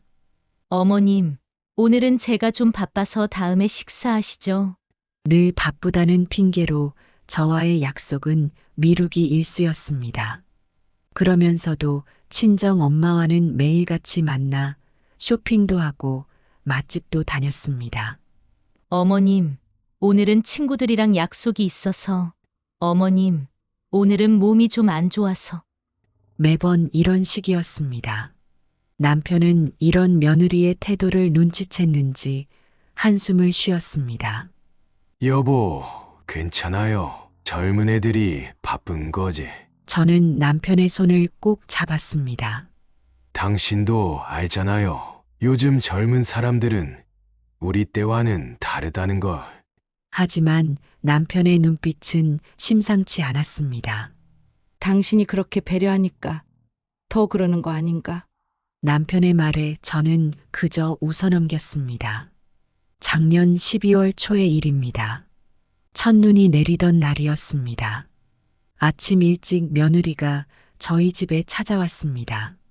20년 동안 며느리가 우리 집에 먼저 찾아온 적은 처음이었습니다. 명절 때도 늘 바쁘다며 얼굴 비치기 힘들어하던 며느리였습니다. 친정 행사다, 아이들 학원이다, 직장 일이다. 핑계는 늘 많았습니다. 그래서 더욱 의아했습니다. 며느리는 사돈들과 함께 강원도 펜션 여행을 제안했습니다. 통나무로 지어진 고급 펜션이라고 했습니다. 객실마다 따뜻한 온돌방에 히노키탕까지 있다고 자랑했습니다. 건강이 좋지 않아 망설이는 제게 며느리는 계속해서 말을 이었습니다. 어머님, 요즘 건강도 안 좋으시잖아요. 이참에 바람도 쐬고 오시면 좋을 것 같아요. 류머티즘으로 고생하는 제 건강 상태를 잘 알면서도 이런 제안을 하는 게 이상했습니다. 하지만 전 순진했습니다. 이제야 며느리가 마음을 열었나? 그렇게 생각했습니다. 여행 날짜는 12월 말로 정해졌습니다. 그날이 다가올수록 며느리의 전화가 잦아졌습니다. 민재 오빠도 같이 가면 좋을 텐데. 해외 출장 때문에 이번에는 같이 못 간다네요. 그러면서 여행 준비물을 체크해주고 따뜻한 옷을 챙기라고 당부했습니다. 겉으로는 참 자상해 보였습니다. 출발 전날 며느리가 다시 전화를 했습니다. 어머님, 내일은 아침 일찍 출발해요. 체크인 시간이 빠르거든요. 여행 당일 아침 텔레비전에서는 강원도 지역 한파주의보를 알렸습니다. 영하 15도의 강추위가 예상된다고 했습니다. 불길한 예감이 들었습니다. 아침 일찍 며느리가 사돈과 함께 차를 가지고 왔습니다. 4시간이 넘는 운전 끝에 도착한 펜션은 확실히 고급스러웠습니다. 하얀 눈으로 뒤덮인 통나무 집은 마치 그림 같았습니다. 산속 깊숙한 곳에 자리 잡은 펜션은 주변 경관도 빼어났습니다. 나무들이 하얀 눈을 이고 있는 모습이 환상적이었습니다. 펜션 주변으로는 산책로도 있었고 멀리 계곡도 보였습니다. 봄이나 여름이었다면 정말 좋았을 것 같았습니다.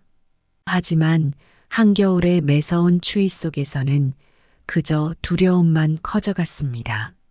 체크인을 하고 며느리가 방 배정을 시작했습니다. 어머님은 105실로 가시면 될 것 같아요.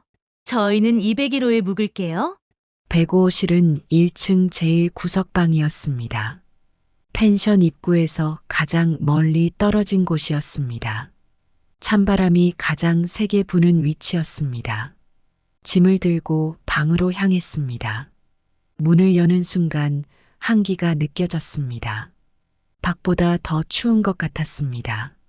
방 안은 얼음장처럼 차가웠습니다. 손을 보일러에 대보니 차가웠습니다. 작동이 되지 않는 것이 분명했습니다. 며느리야, 여기 보일러가 안 되는 것 같아. 그제서야 며느리가 말했습니다. 어머님, 죄송해요. 방금 관리실에서 연락받았는데 보일러가 고장났대요. 그럼 다른 방으로 바꿀 수는 없나? 죄송해요, 어머님. 다른 방은 다 예약이 찼다고 하네요. 저녁이 되자 추위가 더욱 심해졌습니다. 영하 15도의 한파는 매서웠습니다. 방 안의 온도는 계속해서 떨어졌습니다. 창문 틈으로 찬바람이 새어 들어왔습니다. 두꺼운 이불을 덮어도 소용없었습니다. 한기가 뼛속까지 파고들었습니다. 류머티즘은 추위에 더욱 심해진다고 합니다. 그날 밤 저는 그 사실을 뼈저리게 실감했습니다. 손가락 마디마다 통증이 밀려왔습니다. 무릎은 마치 얼음덩어리처럼 차가웠습니다. 밤이 깊어질수록 고통은 더해만 갔습니다. 견디다 못해 며느리 방으로 찾아갔습니다. 며느리야, 방이 너무 추워서. 어머님, 조금만 참아보세요. 아이고 사돈, 이를 어째? 나중에 알고 보니 며느리네 방은 온돌방이었습니다. 펜션에서 가장 따뜻한 방이었습니다. 바닥은 따끈따끈했고 히노키탕까지 있었다고 합니다. 그날 밤 저는 한숨도 잘 수 없었습니다. 온몸이 쑤시고 아팠습니다. 무릎은 마치 누군가가 망치로 내려치는 것처럼 아팠습니다. 손가락 마디는 꺾일 듯한 통증이 이어졌습니다. 허리는 찬 기운에 굳어버린 것 같았습니다. 담요를 둘둘 말고 남은 옷가지를 모두 껴입어도 소용없었습니다. 한겨울 냉방에서 밤을 지새우는 동안 며느리 가족은 따뜻한 온돌방에서 편히 잤겠지요. 새벽이 되어서야 잠깐 잠이 들었습니다. 아침이 되어 밖으로 나왔을 때 며느리는 아무 일도 없었다는 듯 웃으며 인사했습니다. 어머님, 잘 주무셨어요? 그 순간 소름이 돋았습니다. 20년간 지켜본 며느리의 본 모습이 이런 것이었나 싶었습니다. 그날 이후로 많은 생각이 들었습니다. 사람의 진심이라는 게 이렇게 무서울 수 있다는 것. 겉으로 보이는 모습과 속마음이 이토록 다를 수 있다는 것. 그리고 제가 그동안 얼마나 순진했는지도 깨달았습니다. 류머티즘으로 고생하는 시어머니를 한겨울 냉방에서 재우다니. 이런 며느리의 잔인한 행동이 어떤 결과를 부를지 그때는 아무도 알지 못했습니다. 이 여행에서는 특별히 추억이 될 만한 것들이 없었습니다. 사돈들과도 대화도 별로 안 했고 추웠던 기억밖에 없었습니다. 강원도 여행에서 돌아온 후 남편의 모습이 달라졌습니다. 평생을 교직에 몸담았던 남편은 온화한 성품으로 정평이 나 있었습니다. 30년간 고등학교 교사로 재직하면서 한 번도 목소리를 높인 적이 없었다고 합니다. 학생들 사이에서도 인자한 선생님으로 통했고 은퇴할 때는 많은 제자들이 찾아왔습니다. 하지만 그날 밤 있었던 일을 알게 된 후 남편의 눈빛이 달라졌습니다. 여보, 왜 그때 말씀 안 하셨소? 집으로 돌아오자마자 남편이 저를 붙잡고 물었습니다. 저는 그저 웃어넘기려 했습니다. 하지만 남편은 쉽게 넘어가지 않았습니다.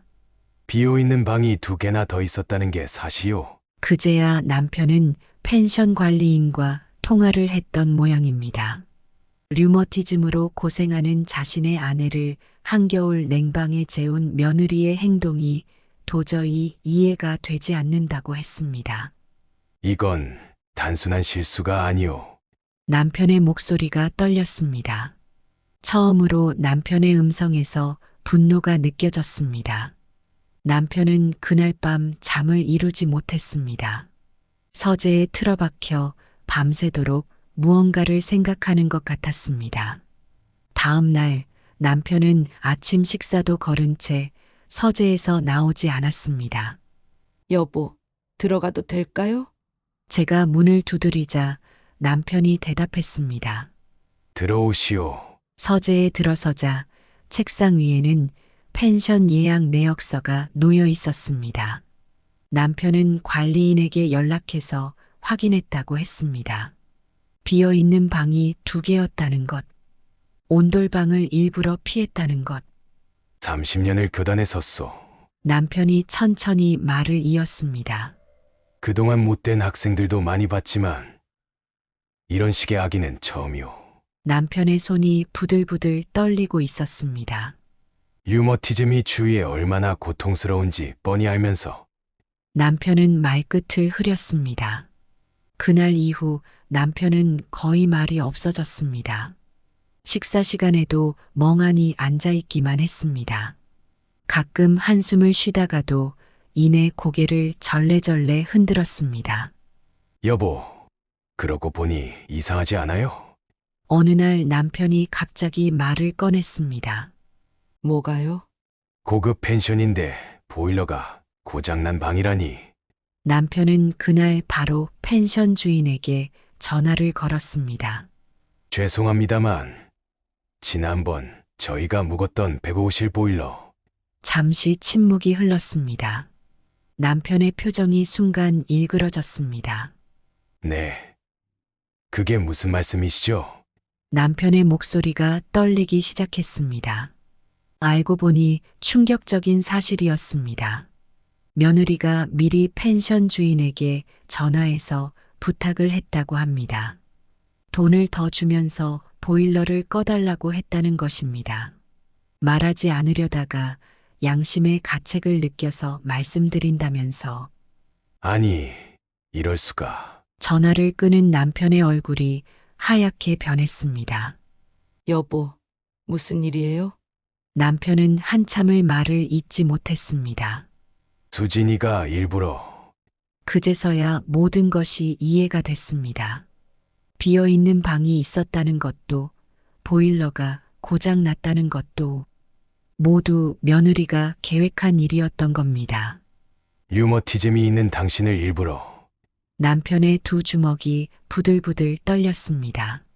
그날 이후로 남편은 달라졌습니다. 조용히 하지만 단단하게 복수를 계획하기 시작했습니다. 이런 며느리의 행동은 반드시 교훈을 주어야겠소. 그렇게 남편의 조용한 분노는 시작되었습니다.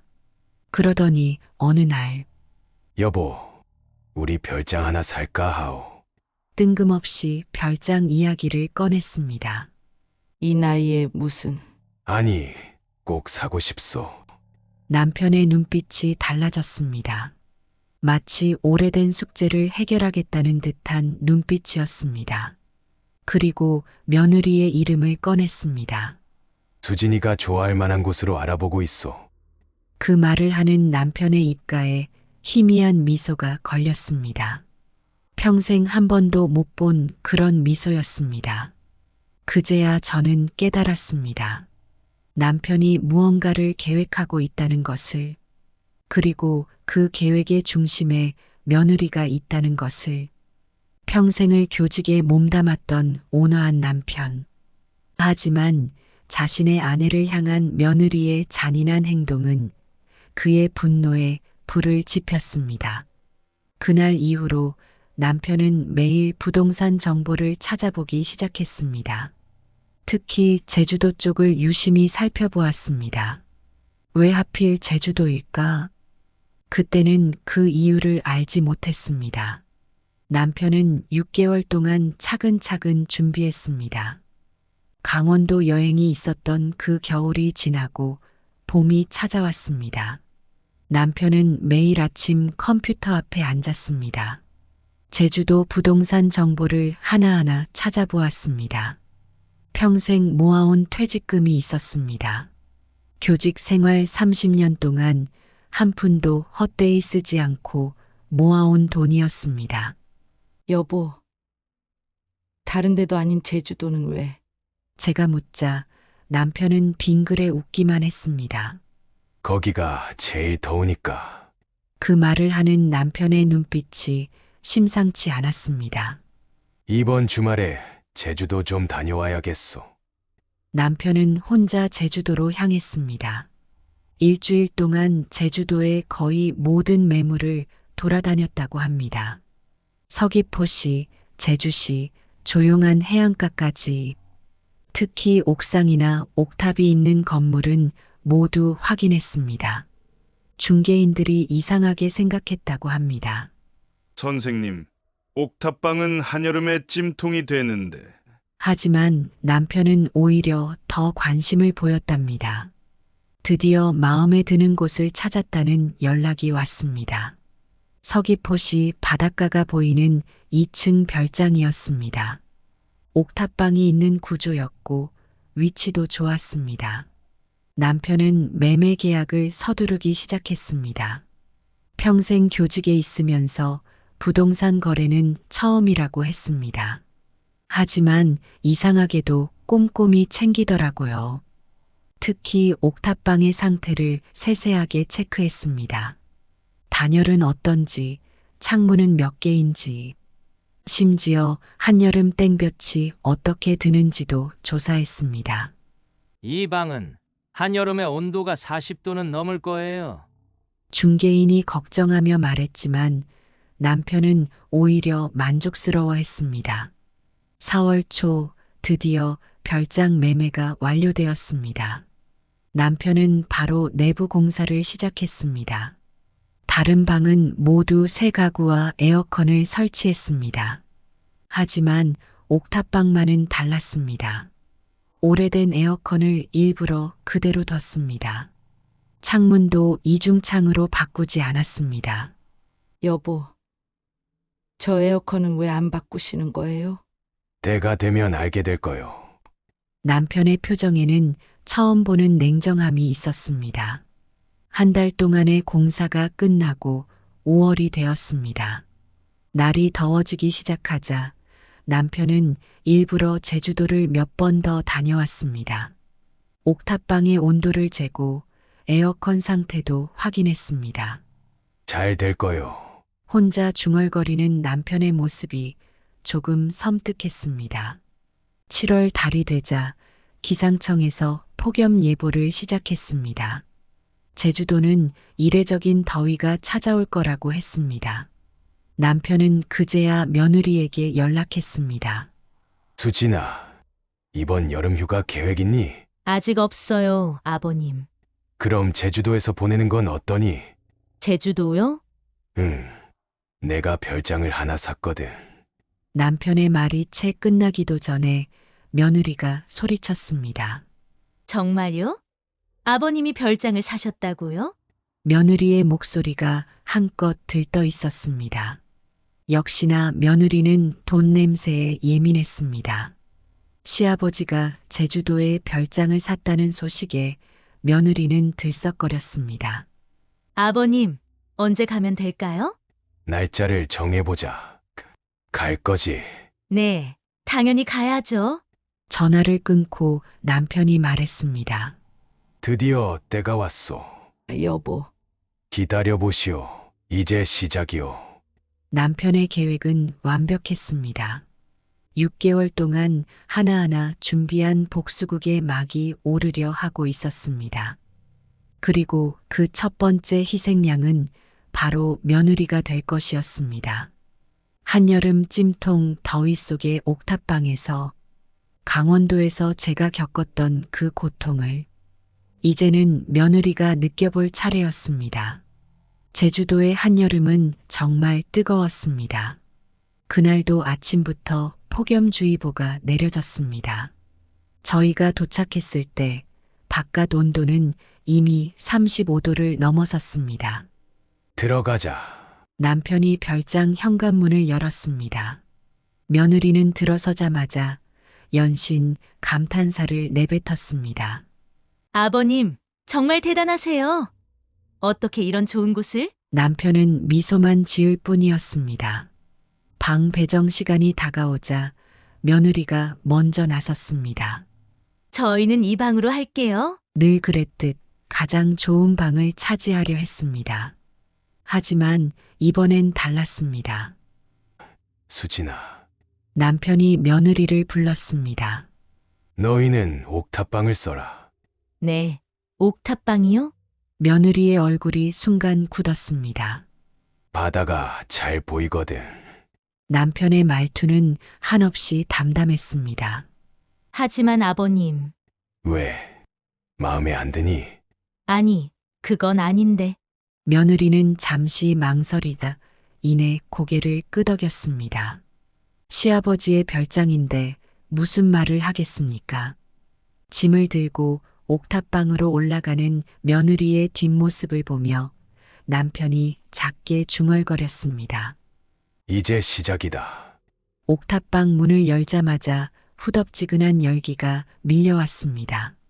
마치 찜질방 같았습니다. 어머나. 여기 너무 더워요. 며느리가 급히 에어컨을 틀었습니다. 이상하네. 에어컨에서는 덜컹거리는 소리만 날 뿐 찬바람은 나오지 않았습니다. 아버님, 에어컨이 고장 났어요. 아래층으로 내려와 항의하는 며느리. 남편은 그저 담담하게 대답했습니다. 아, 그래. 네.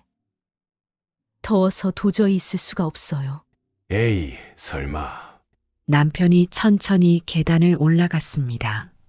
옥탑방 안으로 들어가 에어컨을 확인하더니 말했습니다. 고장이구나. 그러니까요. 다른 방으로 바꿔주세요. 글쎄, 남편이 며느리를 물끄러미 바라봤습니다. 겨울에 우리가 잤던 방보다는 낫지 않나? 순간 며느리의 얼굴이 하얗게 변했습니다. 그게 무슨... 영하 15도였지. 보일러도 안 되는 방에서. 남편의 목소리는 여전히 담담했습니다. 거긴 비어있는 방도 있었는데. 그렇지. 며느리의 입에서 작은 소리가 새어나왔습니다. 아버님, 유머티즘이 있는 사람을 차디찬 방에 재우다니. 남편의 눈빛이 차가워졌습니다. 너무하지 않았나? 며느리는 그제서야 모든 것을 깨달은 듯 했습니다. 죄송해요. 떨리는 목소리로 사과를 했지만 남편은 들은 채도 하지 않았습니다. 이제 너가 한번 느껴보는 거야. 아버님, 거기서 3일 동안 지내보렴. 3일이요? 우리도 3일을 그렇게 보냈잖니? 며느리의 얼굴이 창백해졌습니다. 더운 날씨에 옥탑방의 온도는 계속 올라갔습니다. 땀이 비 오듯 쏟아졌지만 에어컨은 작동하지 않았습니다. 창문을 열어도 바깥 공기는 더웠습니다. 아버님, 정말 죄송해요. 제가 잘못했어요. 며느리가 다시 찾아와 빌었습니다. 하지만 남편은 단호했습니다. 수진아, 잘 생각해봐. 네, 그날 밤 네 시어머니가 얼마나 고통스러웠을지. 며느리는 고개를 푹 숙였습니다. 이제 와서 사과한다고 해결될 일이 아니야. 아버님, 겨울에 너가 한 행동이 얼마나 잔인했는지 이제 알겠니? 며느리는 말을 잇지 못했습니다. 그렇게 첫날이 지나갔습니다. 옥탑방의 온도는 밤이 되어도 내려가지 않았습니다. 며느리는 밤새 뒤척였다고 합니다. 이튿날 아침, 부어오른 얼굴로 내려온 며느리에게 남편이 물었습니다. 잘 잤니? 아버님, 제발. 아직 이틀이나 남았는데. 그렇게 시간은 흘러갔습니다. 찜통더위 속에서 며느리는 자신의 잘못을 뼈저리게 깨달았을 것입니다. 한겨울 냉방에서 떨었던 제 마음이 이제야 며느리의 가슴에 와닿았을 테니까요. 남편의 조용한 복수는 성공적이었습니다. 때로는 말보다 행동으로 보여주는 교훈이 더 크다는 걸 며느리도 저도 그날 깨달았습니다. 제주도에서의 일이 있고 나서 며느리는 한동안 말이 없었습니다. 그런데 더 놀라운 일은 따로 있었습니다. 바로 제 아들 민재의 반응이었습니다. 어머니, 죄송합니다. 제주도에서 돌아오고 이틀 뒤 민재가 혼자 찾아왔습니다. 뭐가 죄송하다는 거니? 아내의 일로요. 민재는 고개를 깊이 숙였습니다. 사실 전 다 알고 있었어요. 저는 놀라지 않을 수 없었습니다. 그동안 수진이가 어머니를 어떻게 대했는지. 너가 알고 있었다고? 네, 민재의 목소리가 떨렸습니다. 명절 때마다 친정 핑계를 대고 어머니와의 약속은 항상 미루고 그랬었니? 특히 그 강원도 여행. 민재의 두 주먹이 불끈 쥐어졌습니다. 빈 방이 있다는 걸 알면서도 일부러 보일러 고장 난 방을 들인 거. 아들은 눈시울이 붉어졌습니다. 제가 나중에 알고도 아무 말 못했어요. 민재야, 차마 말씀드릴 수가 없었어요. 아들의 어깨가 떨렸습니다. 아내라는 사람이 어떻게 그럴 수가 있나 싶었는데 아들은 한참을 말을 잇지 못했습니다. 이번에 아버지가 하신 일 정말 잘하신 거예요. 민재는 쓴웃음을 지었습니다. 큰 소리 한 번 안 내시던 아버지가 이런 계획을. 너도 놀랐겠구나. 아니요. 오히려 통쾌했어요. 아들의 말에 저는 놀랐습니다. 어머니를 그렇게 대하는 걸 더는 두고 볼 수 없었거든요. 민재는 이미 아내와 심각한 대화를 나눴다고 했습니다. 수진이도 이제 정신을 차렸을 거예요. 그래도 네 아내인데. 아내라고 해서 잘못된 행동을 눈 감아줄 순 없죠. 민재의 목소리에는 단호함이 묻어 있었습니다. 어머니에 대한 태도가 바뀌지 않으면.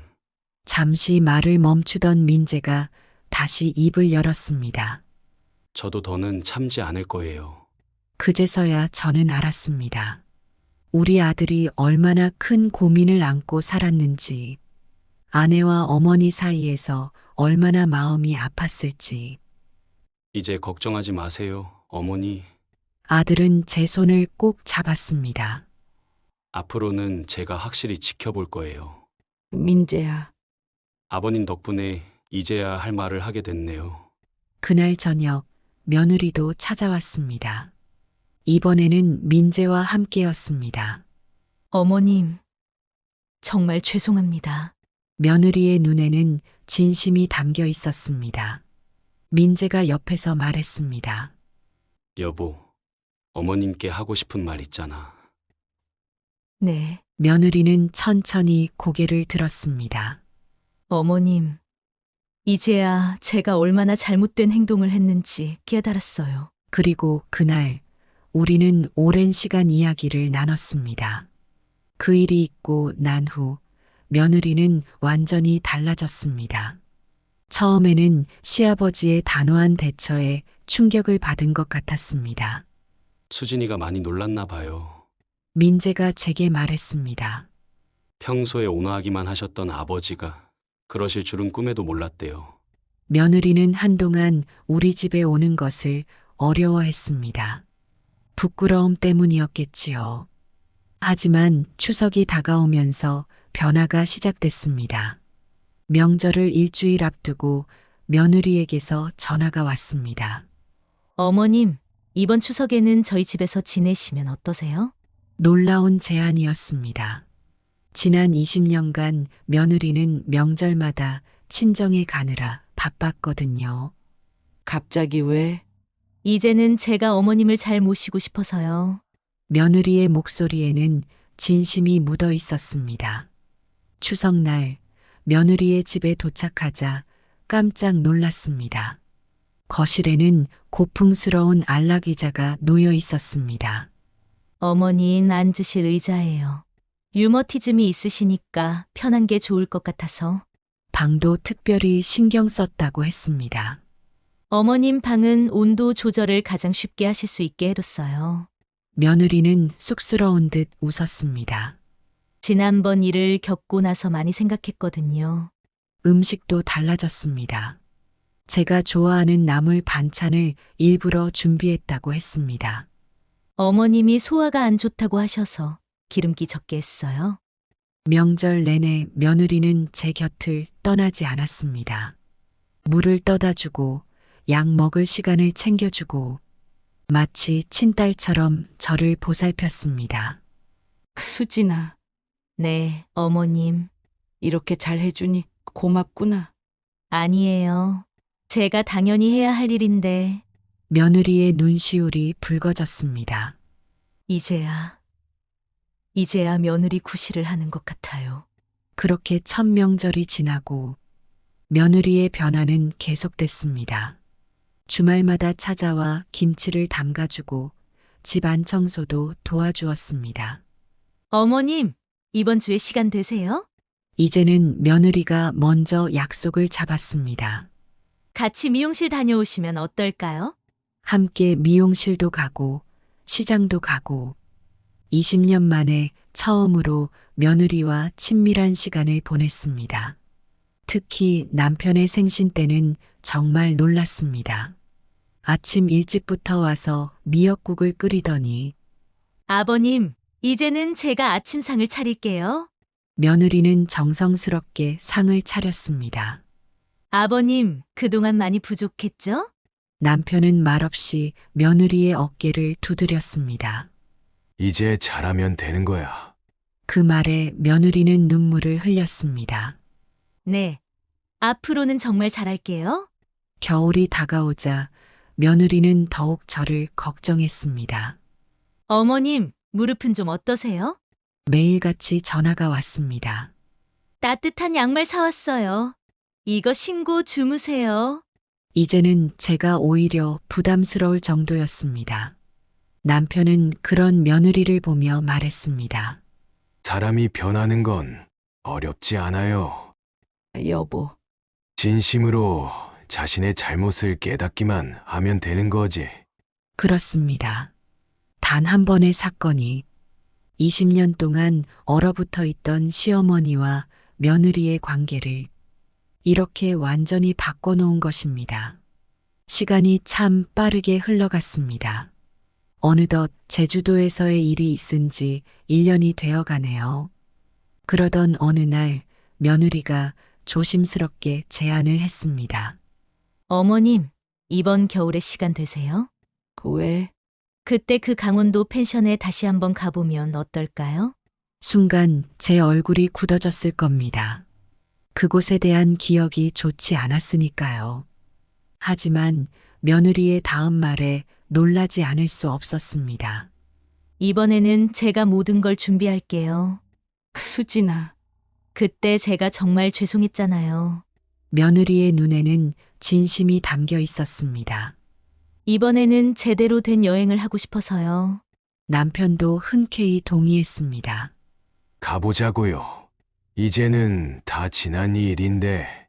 그렇게 우리는 다시 그 펜션으로 향했습니다. 1년 전과 같은 겨울. 하지만 이번에는 모든 것이 달랐습니다. 며느리는 한 달 전부터 꼼꼼히 준비했다고 합니다. 어머님 건강 때문에 특별히 온돌방을 예약했어요. 도착하자마자 며느리가 방 열쇠를 건넸습니다. 이번에는 제일 따뜻한 201호실이에요. 작년에 며느리 가족이 묵었던 그 방이었습니다. 여기가 펜션에서 제일 따뜻하대요. 방에 들어서자 훈훈한 온기가 느껴졌습니다. 며느리는 미리 보일러를 켜놓았다고 했습니다. 어머님, 이불도 2개 준비해뒀어요. 방 구석구석 며느리의 세심한 배려가 느껴졌습니다. 수진아, 이제는 제가 어머님을 잘 모실게요. 저녁이 되자 며느리가 방으로 찾아왔습니다. 어머님, 무릎은 괜찮으세요? 따뜻한 찜질팩도 가져왔습니다. 유머티즘이 있으시니까 더 따뜻하게 해드려야죠. 창가에는 방풍 비닐도 붙여놓았더군요. 혹시라도 찬 기운이 들어올까 봐요. 이런 며느리의 모습을 보며 남편이 미소 지었습니다. 여보, 우리 며느리 많이 달라졌지요.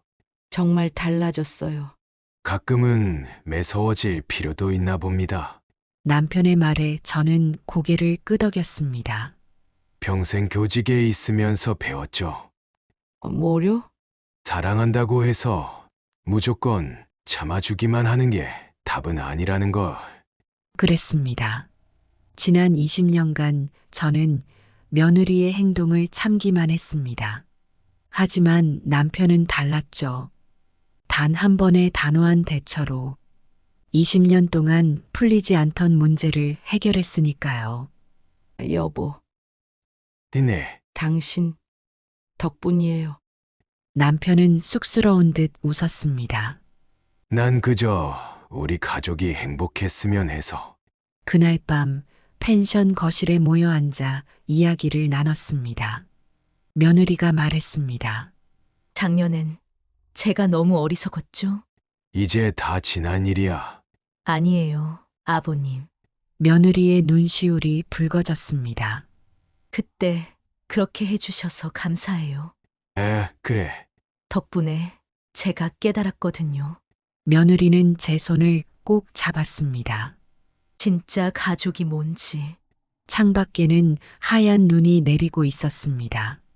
작년과 같은 겨울, 같은 장소. 하지만 우리 가족의 마음만은 완전히 달라져 있었습니다. 따뜻한 방 안에서 이렇게 이야기꽃을 피우는 동안 저는 깨달았습니다.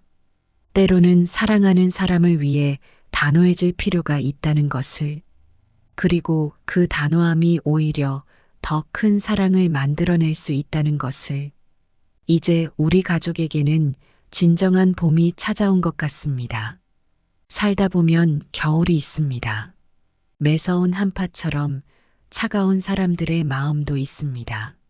하지만 겨울이 지나면 봄이 오듯 얼어붙은 마음도 녹을 수 있다는 걸 알았습니다.